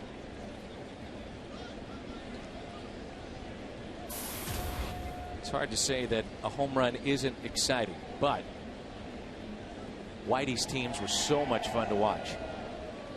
The way they generated offense, steals of Willie and Ozzie, Vince Coleman.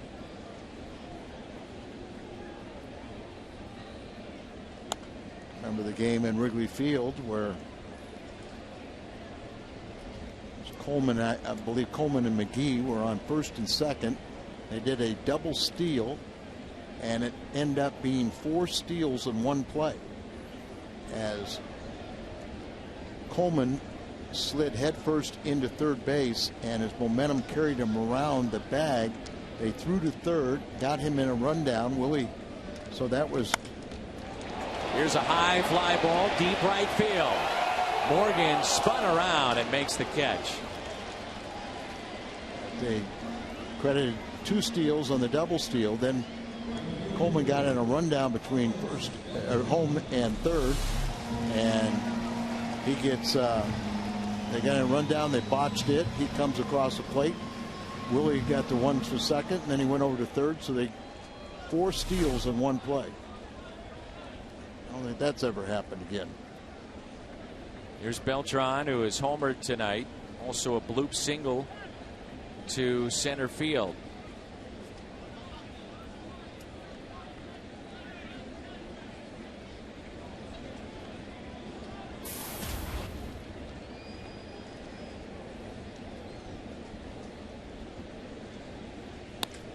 Beltran with a fly ball into right center. Morgan, a sliding catch.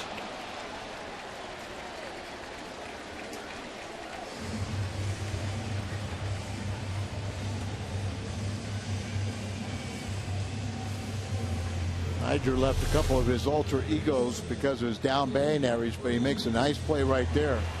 The last second kind of curled that wrist to hold on to it as once the ball is starting to pop out, and he clearly holds it. Laz Diaz on this one was sprinting out there and almost got all the way out to equal the outfield distance that Niger was at.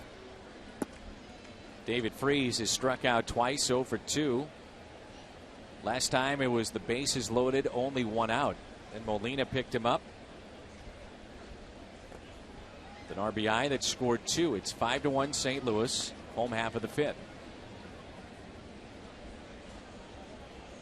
We saw that alter ego starting to come out of Nyjer Morgan in Washington. Won't forget that play with Brian Anderson when he was catching. We really didn't see it all that much, at least I don't remember, in Pittsburgh when he was there. We've sure seen it wearing that Milwaukee uniform.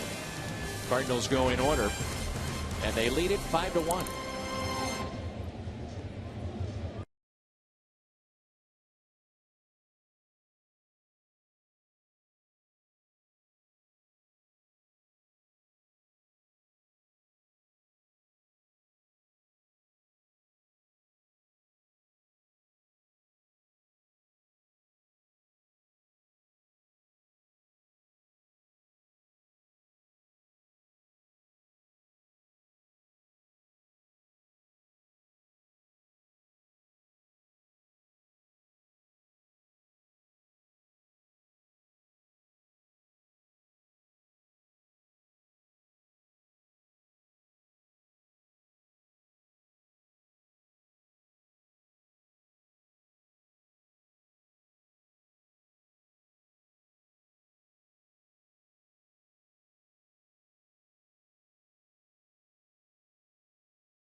email the booth question. Who are the Cardinals honoring with the black armbands during the 1982 World Series? And that's Kenny Boyer, if memory serves correct. Yes, it is. Kenny Boyer. And there to show you the black armbands. You know, Kenny Boyer, and he's the only non-Hall of Fame player that have his number retired. I had the pleasure of playing for Kenny first year after he retired, Double-A. And boy, what a man's man he was. And I think when he was managing the Cardinals, I don't think anybody really realized how sick he was and everything, but this thing kind of got beyond his control. But boy, he was a great player, great friend, interesting family of brothers. Cleet and Cloyd both played in the big leagues. Lenny, the youngest one, I played with that year at Double-A. But Cloyd was the oldest. He was a pitcher. He was pitching coach in Atlanta when I was down there. Cleet recognized one of the best defensive third basemen. Long distinguished career with the Yankees in their heyday. But Warrior family from Herman, Missouri. That's right. Kenny was he was a great person. Travis Ishikawa strikes out. Ishikawa, pinch hitter for Rogers. 6 strikeouts for Adam Wainwright. Travel blanket, don't forget about that. That's Tuesday, August 7th. So that's coming up Tuesday. San Francisco will be in town. That's the travel blanket presented by Delta. Rogers, who was pinch hit for 5 innings, 5 runs, gave up 7 hits, walked 1, 5 strikeouts, and allowed the home run to Carlos Beltran. Top of the lineup, and Carlos Gomez slowly hit, and it's a foul ball. So that'll be 25,000 fans ages 16 and older Tuesday night. Delta Airlines Cardinals travel blanket. Looking forward to that series beginning on Monday night. San Francisco will be in town. Westbrook and Kane. On Monday night, the Cardinals are going to see some terrific starting pitching. They'll miss Lincecum, but they get Kane, Zito, Vogelsong, and Bumgarner. When's the last time you heard someone say that, oh darn, I'm disappointed I don't get to see Lincecum? Being a Cardinal fan, not to see the 2-time Cy Young guy, but really having an off season. Kane had the perfect game earlier this year.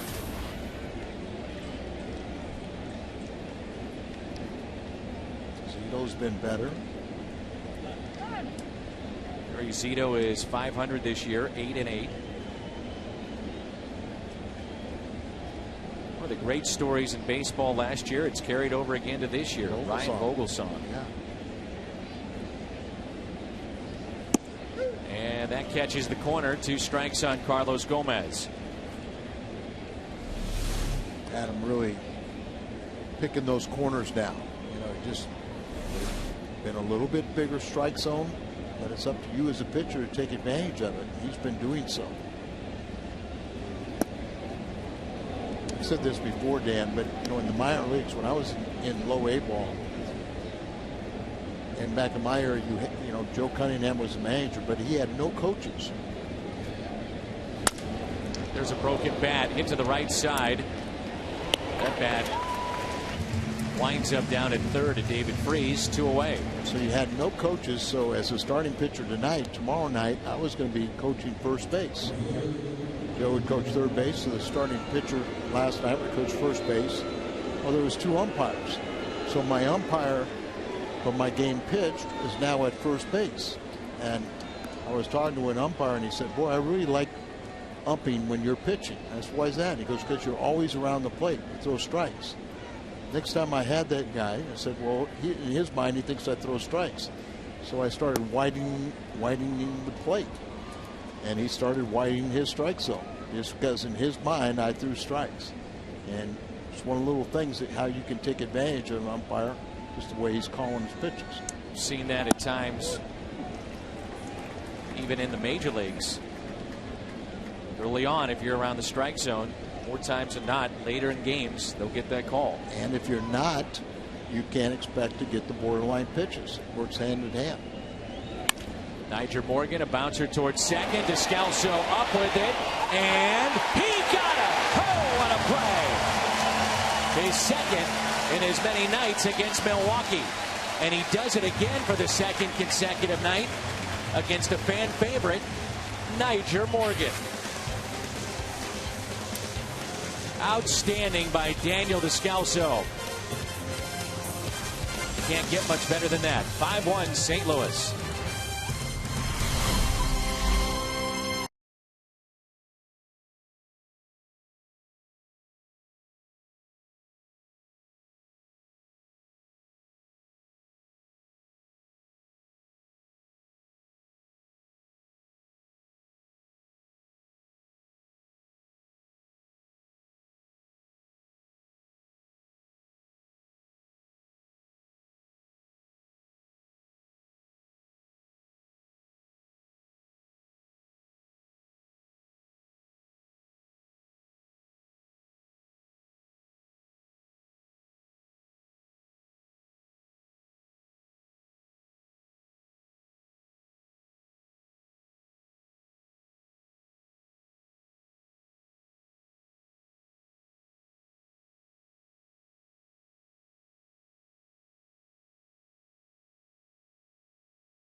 Smoking-related illnesses, including cancer, heart disease, and stroke. 10,000 in Missouri alone. Call the Missouri Tobacco Quit line, 1-800-QUIT-NOW.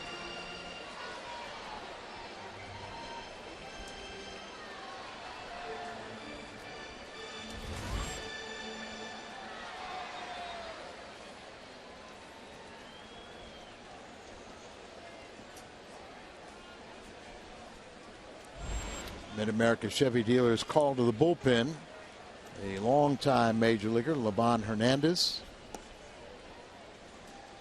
Always fun to watch him pitch, isn't it? Prior to this season, he made 474 of his 475 career appearances as a starter. His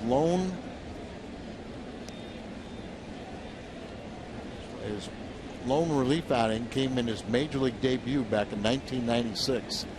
And now he's pitching out of the bullpen after being released by Atlanta. Doesn't throw as hard as he once did, but he still can paint some corners.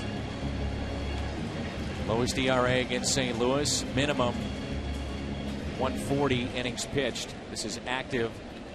Oswalt, Zambrano, Wolf, Sheets, and Hernandez. Hope you've been enjoying this 1982 weekend. Anheuser-Busch has done a lot out near the future home of Ballpark Village. Former players have been there. Strikeout of Yadier Molina. They're doing that every night 2 hours prior to our first pitch. Hope you'll join them tomorrow. Is that what the Budweiser stage is out there? Yes, sir. Party outside the ballpark.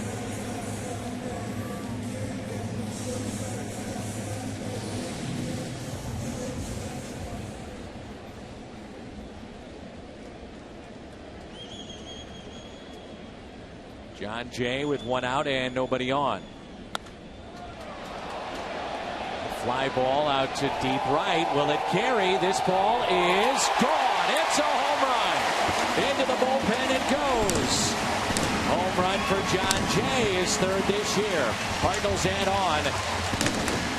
They're having a little fun this weekend at the expense of the Milwaukee Brewers. And John Jay, who resides in Miami, just hit one off of Livan Hernandez, who I'm sure after defecting to Cuba makes his home in Miami. That's where he signed with the Marlins. She said third home run. Saw the sinking action, but down and into the lefty. Niger tries to go over the wall, but it's too far. Get a better look at how much clearance.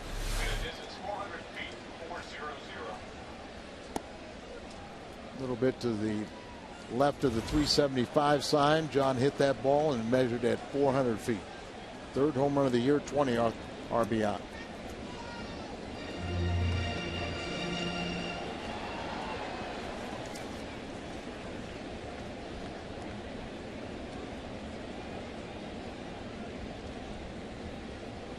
Here's Descalso. That's off of Hernandez. He's a good fielder. He can swing the bat. Let's hope he's all right. I got shin or something, but I think he's just more frustrated. The trainer will come out and check on him. I think McCoy's already sent him back, but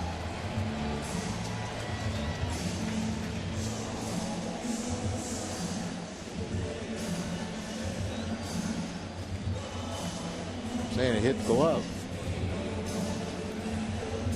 Now, we were told that things had gotten so rough back into games for Milwaukee. Normally you think of your closer being a hard thrower. There was talk of moving Livan Hernandez into that role.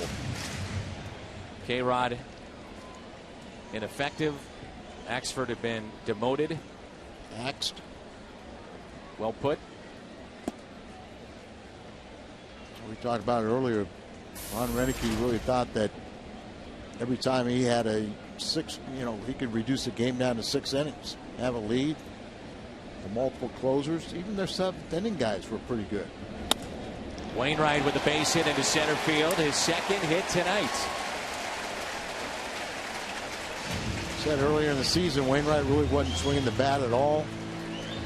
Maybe concentrating so much on his pitching and his recovery from Tommy John, but last time we were here in St. Louis, he got 2 hits and he had a sac fly and a base hit, 2 RBIs.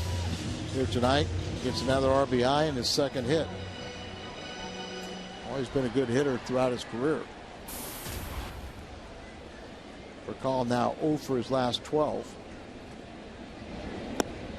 Floats in there for a strike at 65 miles an hour. Just think if you had Axford or somebody throwing the ball in the mid 90s, the high 90s like they do, and then have Livan come in there with that curveball, that would mess you up a little bit. I think that was the idea too. Yeah, 62-mile-an-hour curveball. You've been seeing guys throw 98 miles an hour, and then you try to adjust to that lower speed, you'd have some trouble. 1 ball, 1 strike on Rafael Furcal. Hitless tonight, 1 and 2.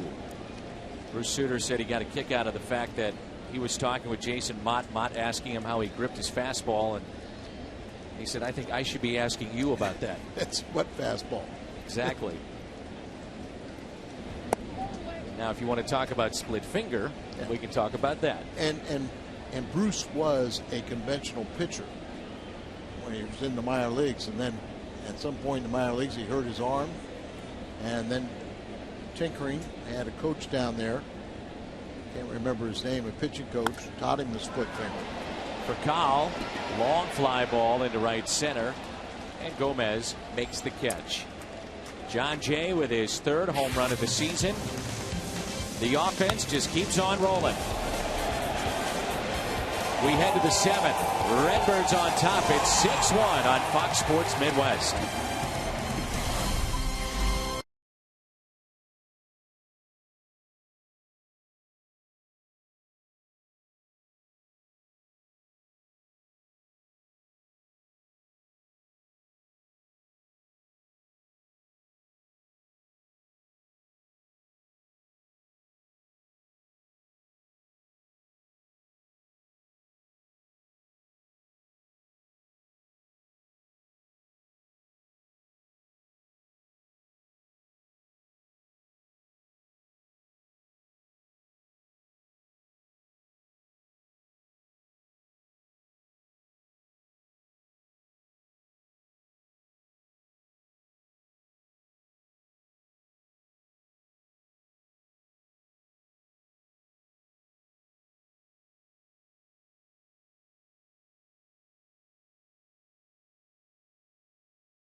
Looking back at 1982 here on Fox Sports Midwest. Having a little fun with the graphics. Keith Oberman working hard on that. Along with his protege, Keith O'Brien. John Jay is added to the Cardinals' lead. It's now 6-1. 9 hits for St. Louis, and you look up Adam Wainwright. In the midst of all this offense, a couple of home runs. He is allowed just 2 hits. Ice Cream Sunday, that'll be tomorrow. Don't forget, tomorrow is a night game to accommodate Sunday Night Baseball on ESPN. Still some seats available at Cardinals.com. Get here early and enjoy the ice cream. How about Wainwright? How he's pitched a leadoff the game double, came around on a Ryan Braun sacrifice fly, and then a leadoff single in the 3rd inning. Those are the only 2 hits allowed. He's retired 12 in a row. Here's a ground ball, and that's pulled foul.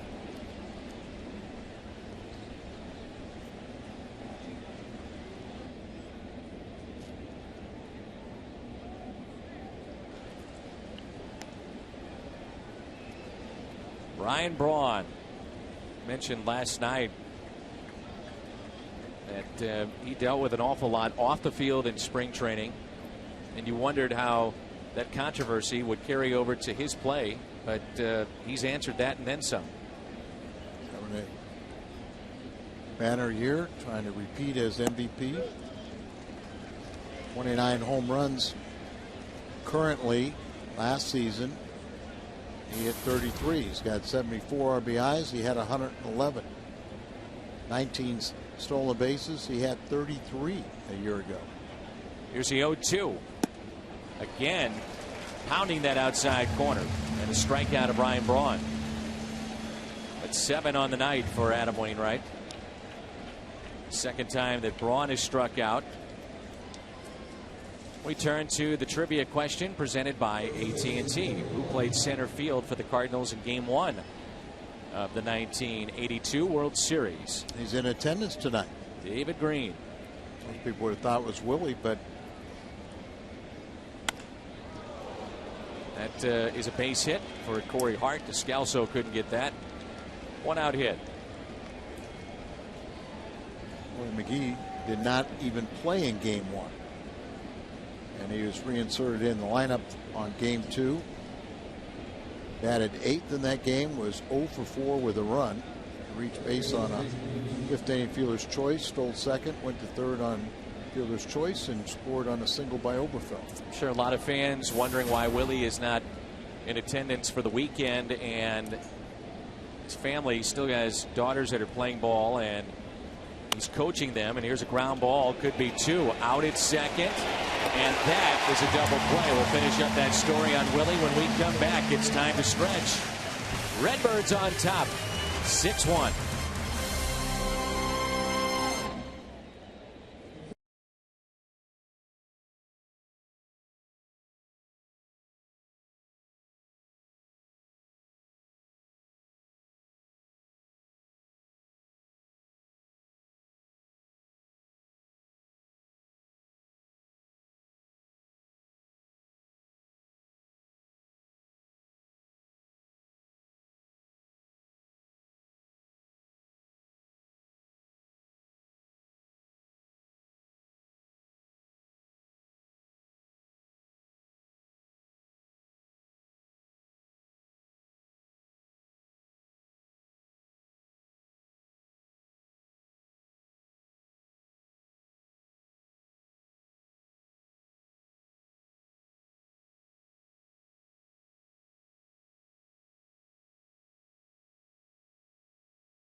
6-1.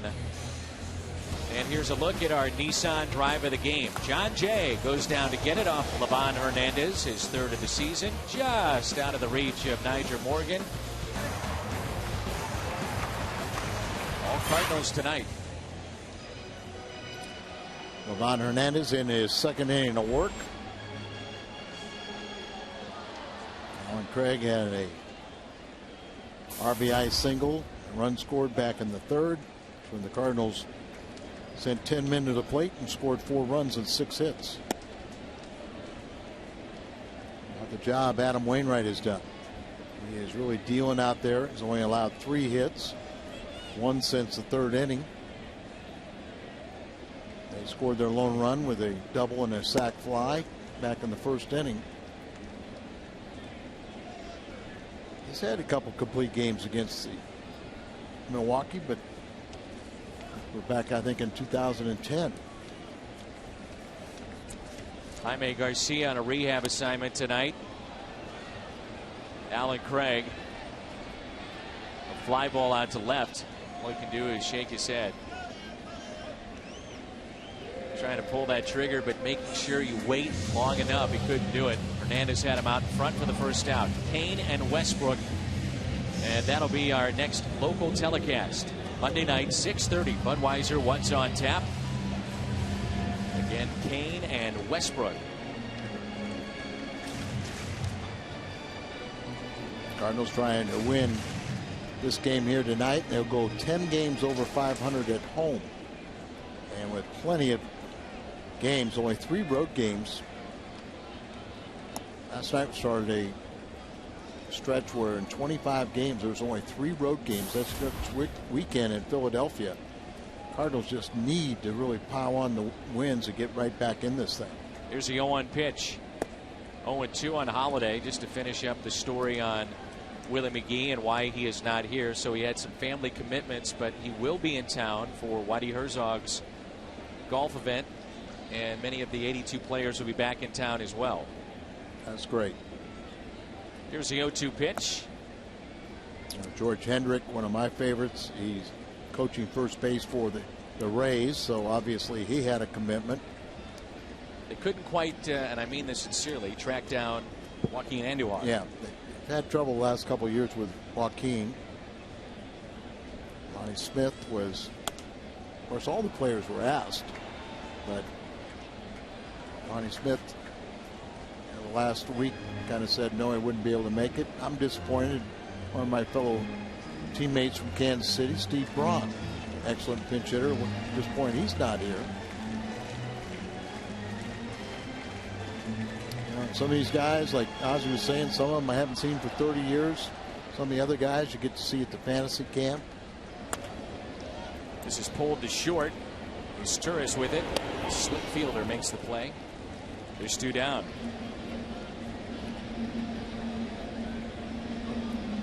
You're on a winner. Looks like Ozzie's leaving, saying goodbye. Everybody talks about the camaraderie. The stories teammates could come up with back in those days. Clubhouse humor was pretty cruel, but it was part of the initiation. Beltran pops it foul and out of play. It's good to see Jim Cott, Keith Hernandez, guys that normally don't make their way back to St. Louis. But Jim Cott, make a case for him being in the Hall of Fame. Oh, no doubt. I mean, Cott has almost 280 wins. I think something of that nature. He had a ton of Gold Gloves in the American League. He was, the starter. Beltran lifts it out to right. Morgan is back and makes the catch. We played 7. Redbirds lead at 6-1.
Sports Midwest. Let's go to our studio with a Bommarito Sports Update.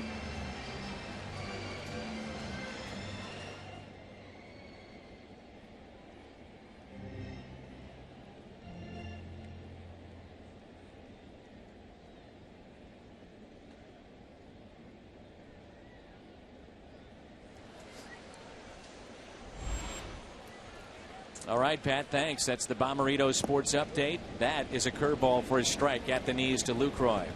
Should have expected Wainwright to have a good game. He's only 7-6 against Milwaukee, but a 2.15 ERA. Fell down a little bit there as he slipped. Appears to be okay. Everybody concerned, but good news is Adam's not. Adam also came into this action tonight with a 1.58 ERA versus Milwaukee since 2009. That's the lowest among all major league pitchers. There's the curveball and a ground ball to short. Kyle whips it over to first. Out number 1.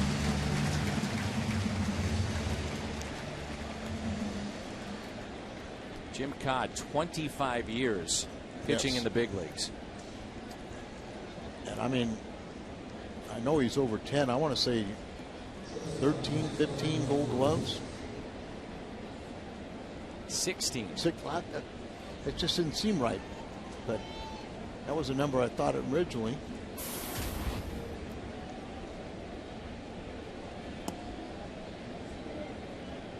Nolan Ryan pitched longer than Jim Codd and also Tommy John.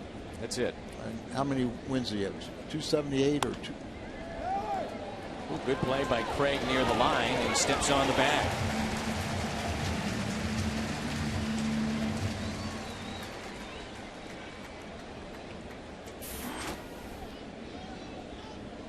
Jim Codd began back in 1959 with Washington, pitched with Minnesota, White Sox, the Phillies, of course St. Louis, the Yankees.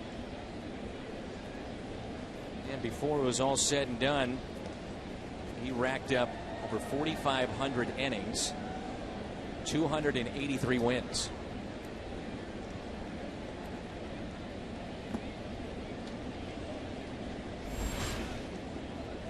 Look at that, just 83 pitches thrown, 60 strikes. That'll put in the mind of the umpire that he's dealing. He better be swinging because he's painting.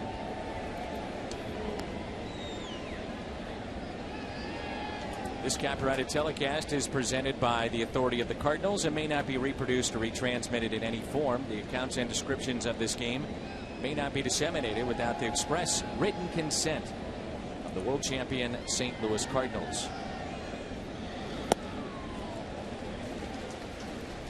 1-2. Aoki on deck in case the inning is extended to him. Pitcher spot. K-Rod warming up. Here's a 1-2 pitch.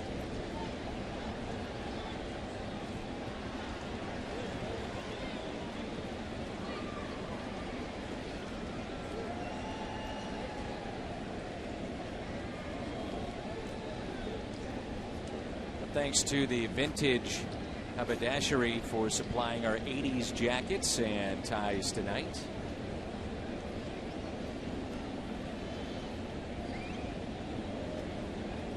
A lot of fun tonight. Started with the 82 reunion.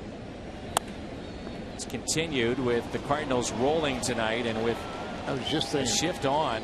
3 infielders on the left side for a guy hitting like 200. Candace Walton, happy birthday. Big Cardinal fan watching tonight. Aoki will be the hitter. Yeah, 3 infielders on the left side. Look at just a little punch, just puts it over there. Easy ground ball for a second baseman. It's noble location. The shocking part, Al, is that it actually happened with a right-hander at the plate. It seems like anytime there's a shift, yeah, there's a lefty up. But I mean, the guy batting 200. And that bouncer is past the reach of Craig and into right field. Aoki is thinking 2. Fired into second. Goodbye. He runs them right out of the inning. Thank you very much. Testing Beltran. See you later. 6-1.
Aoki testing him.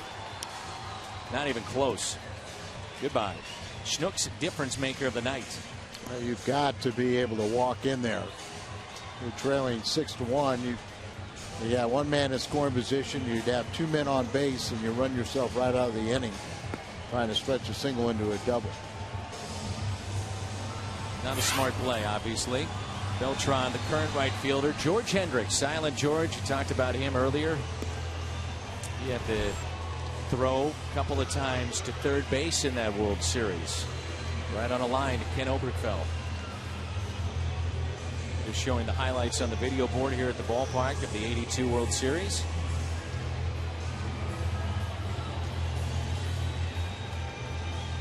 Cardinals have come out with a yearbook that celebrates the greatest moments in postseason history for the St. Louis Cardinals.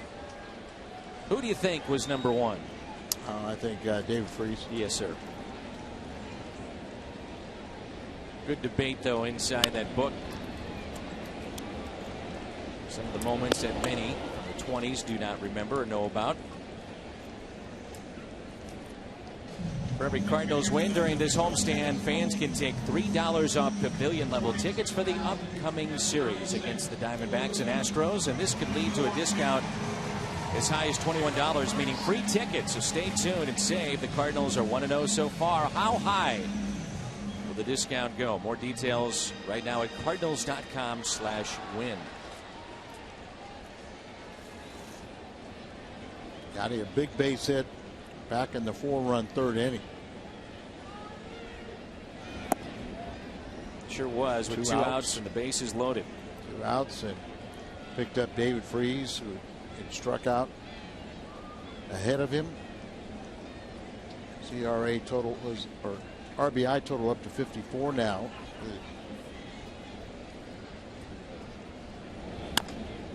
Little chopper to the left side. Ransom is there. Baseball tonight on Fox Sports Midwest, brought to you by AT&T, the nation's largest 4G network. AT&T, rethink possible. And by Ford, the official vehicles of your world champion St. Louis Cardinals.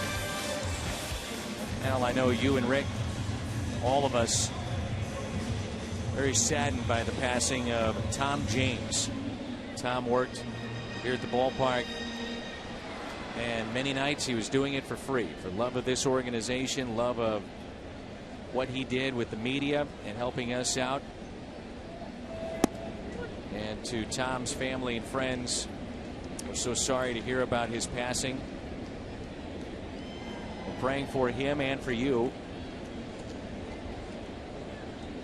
For those that know that family, please send along our wishes and make sure that they know how much he's going to be missed here at the ballpark. Again, that's the passing of Tom James. His spot up at the press box that will be held empty, his chair, the rest of this season. 1 ball, 1 strike. John Jay is homered tonight. This is K-Rod, Francisco Rodriguez, who has 294 career saves, 24th in the all-time list, including the single season record of 62 back in 08 with the Angels. When Axford was taken out of the closer's role, everybody thought, well, no big deal. They have dual closers. A-Rod would take over. And yet he has only been able to convert 3 of 9 save opportunities. And that's why we're seeing him pitch here in the 8th inning down by 5.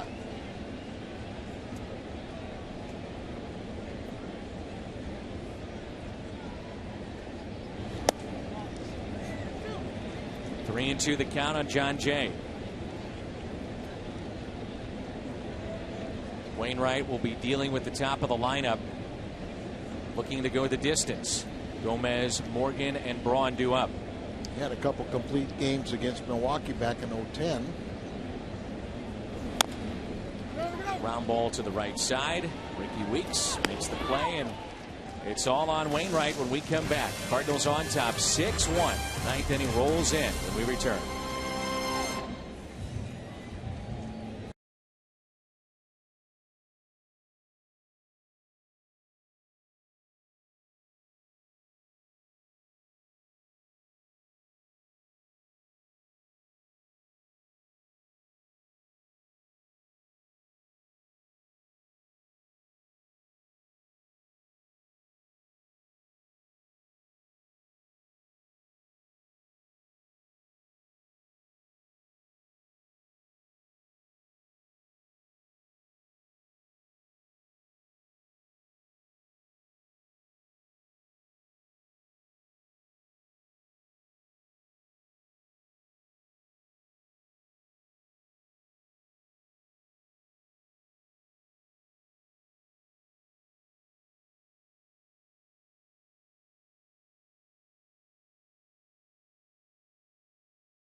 St. Louis coming up after the game on the post-game edition of Missouri Lottery Cardinals Live. Pat Paris and Lil Dunk are at Lumiere Place. They'll replay some of the best moments from tonight's pregame ceremonies. They'll look at Adam Wainwright's night. He's been outstanding. And we'll have another edition of Mic'd Up.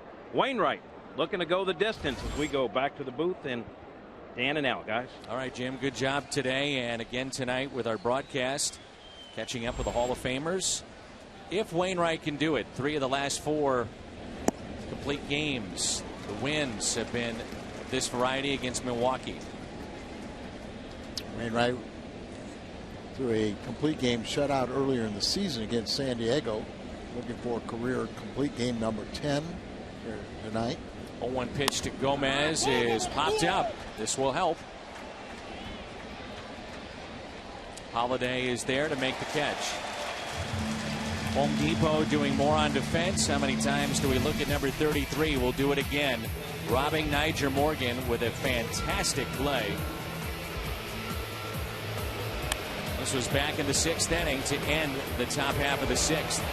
Home Depot doing more on defense. Niger can run, so that was even more impressive for Descalzo. And I think with his play here tonight, I think he's got one up on John Jay now in defensive gems to lead the ball club. Jamie.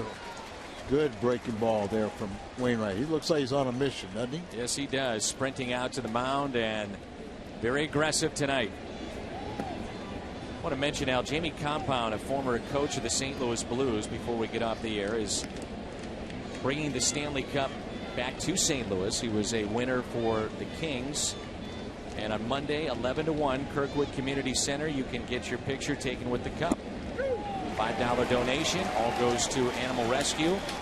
His day with the cup, he's coming back to St. Louis, and a chance for you to see that cup. Create a memory. $5. It's Monday, Kirkwood Community Center on Geyer Road. Let's get this complete game wrapped up inside of 100 pitches. Something bugging Niger.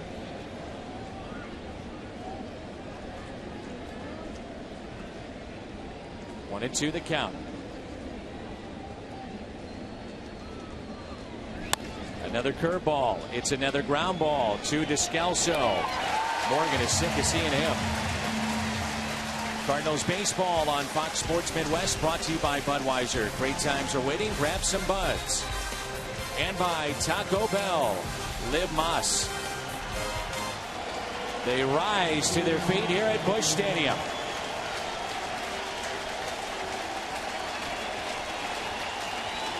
Cardinals 9 hits tonight, 6 runs, but the real story is Adam Wainwright. First inning sac fly by Ryan Braun.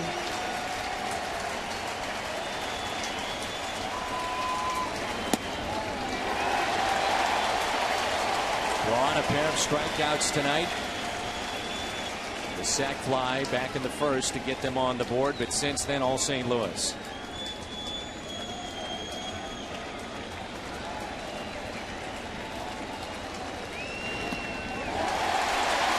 He's had the reigning MVP chasing breaking balls way off the plate, hasn't he? He sure has, and now he is a strike away.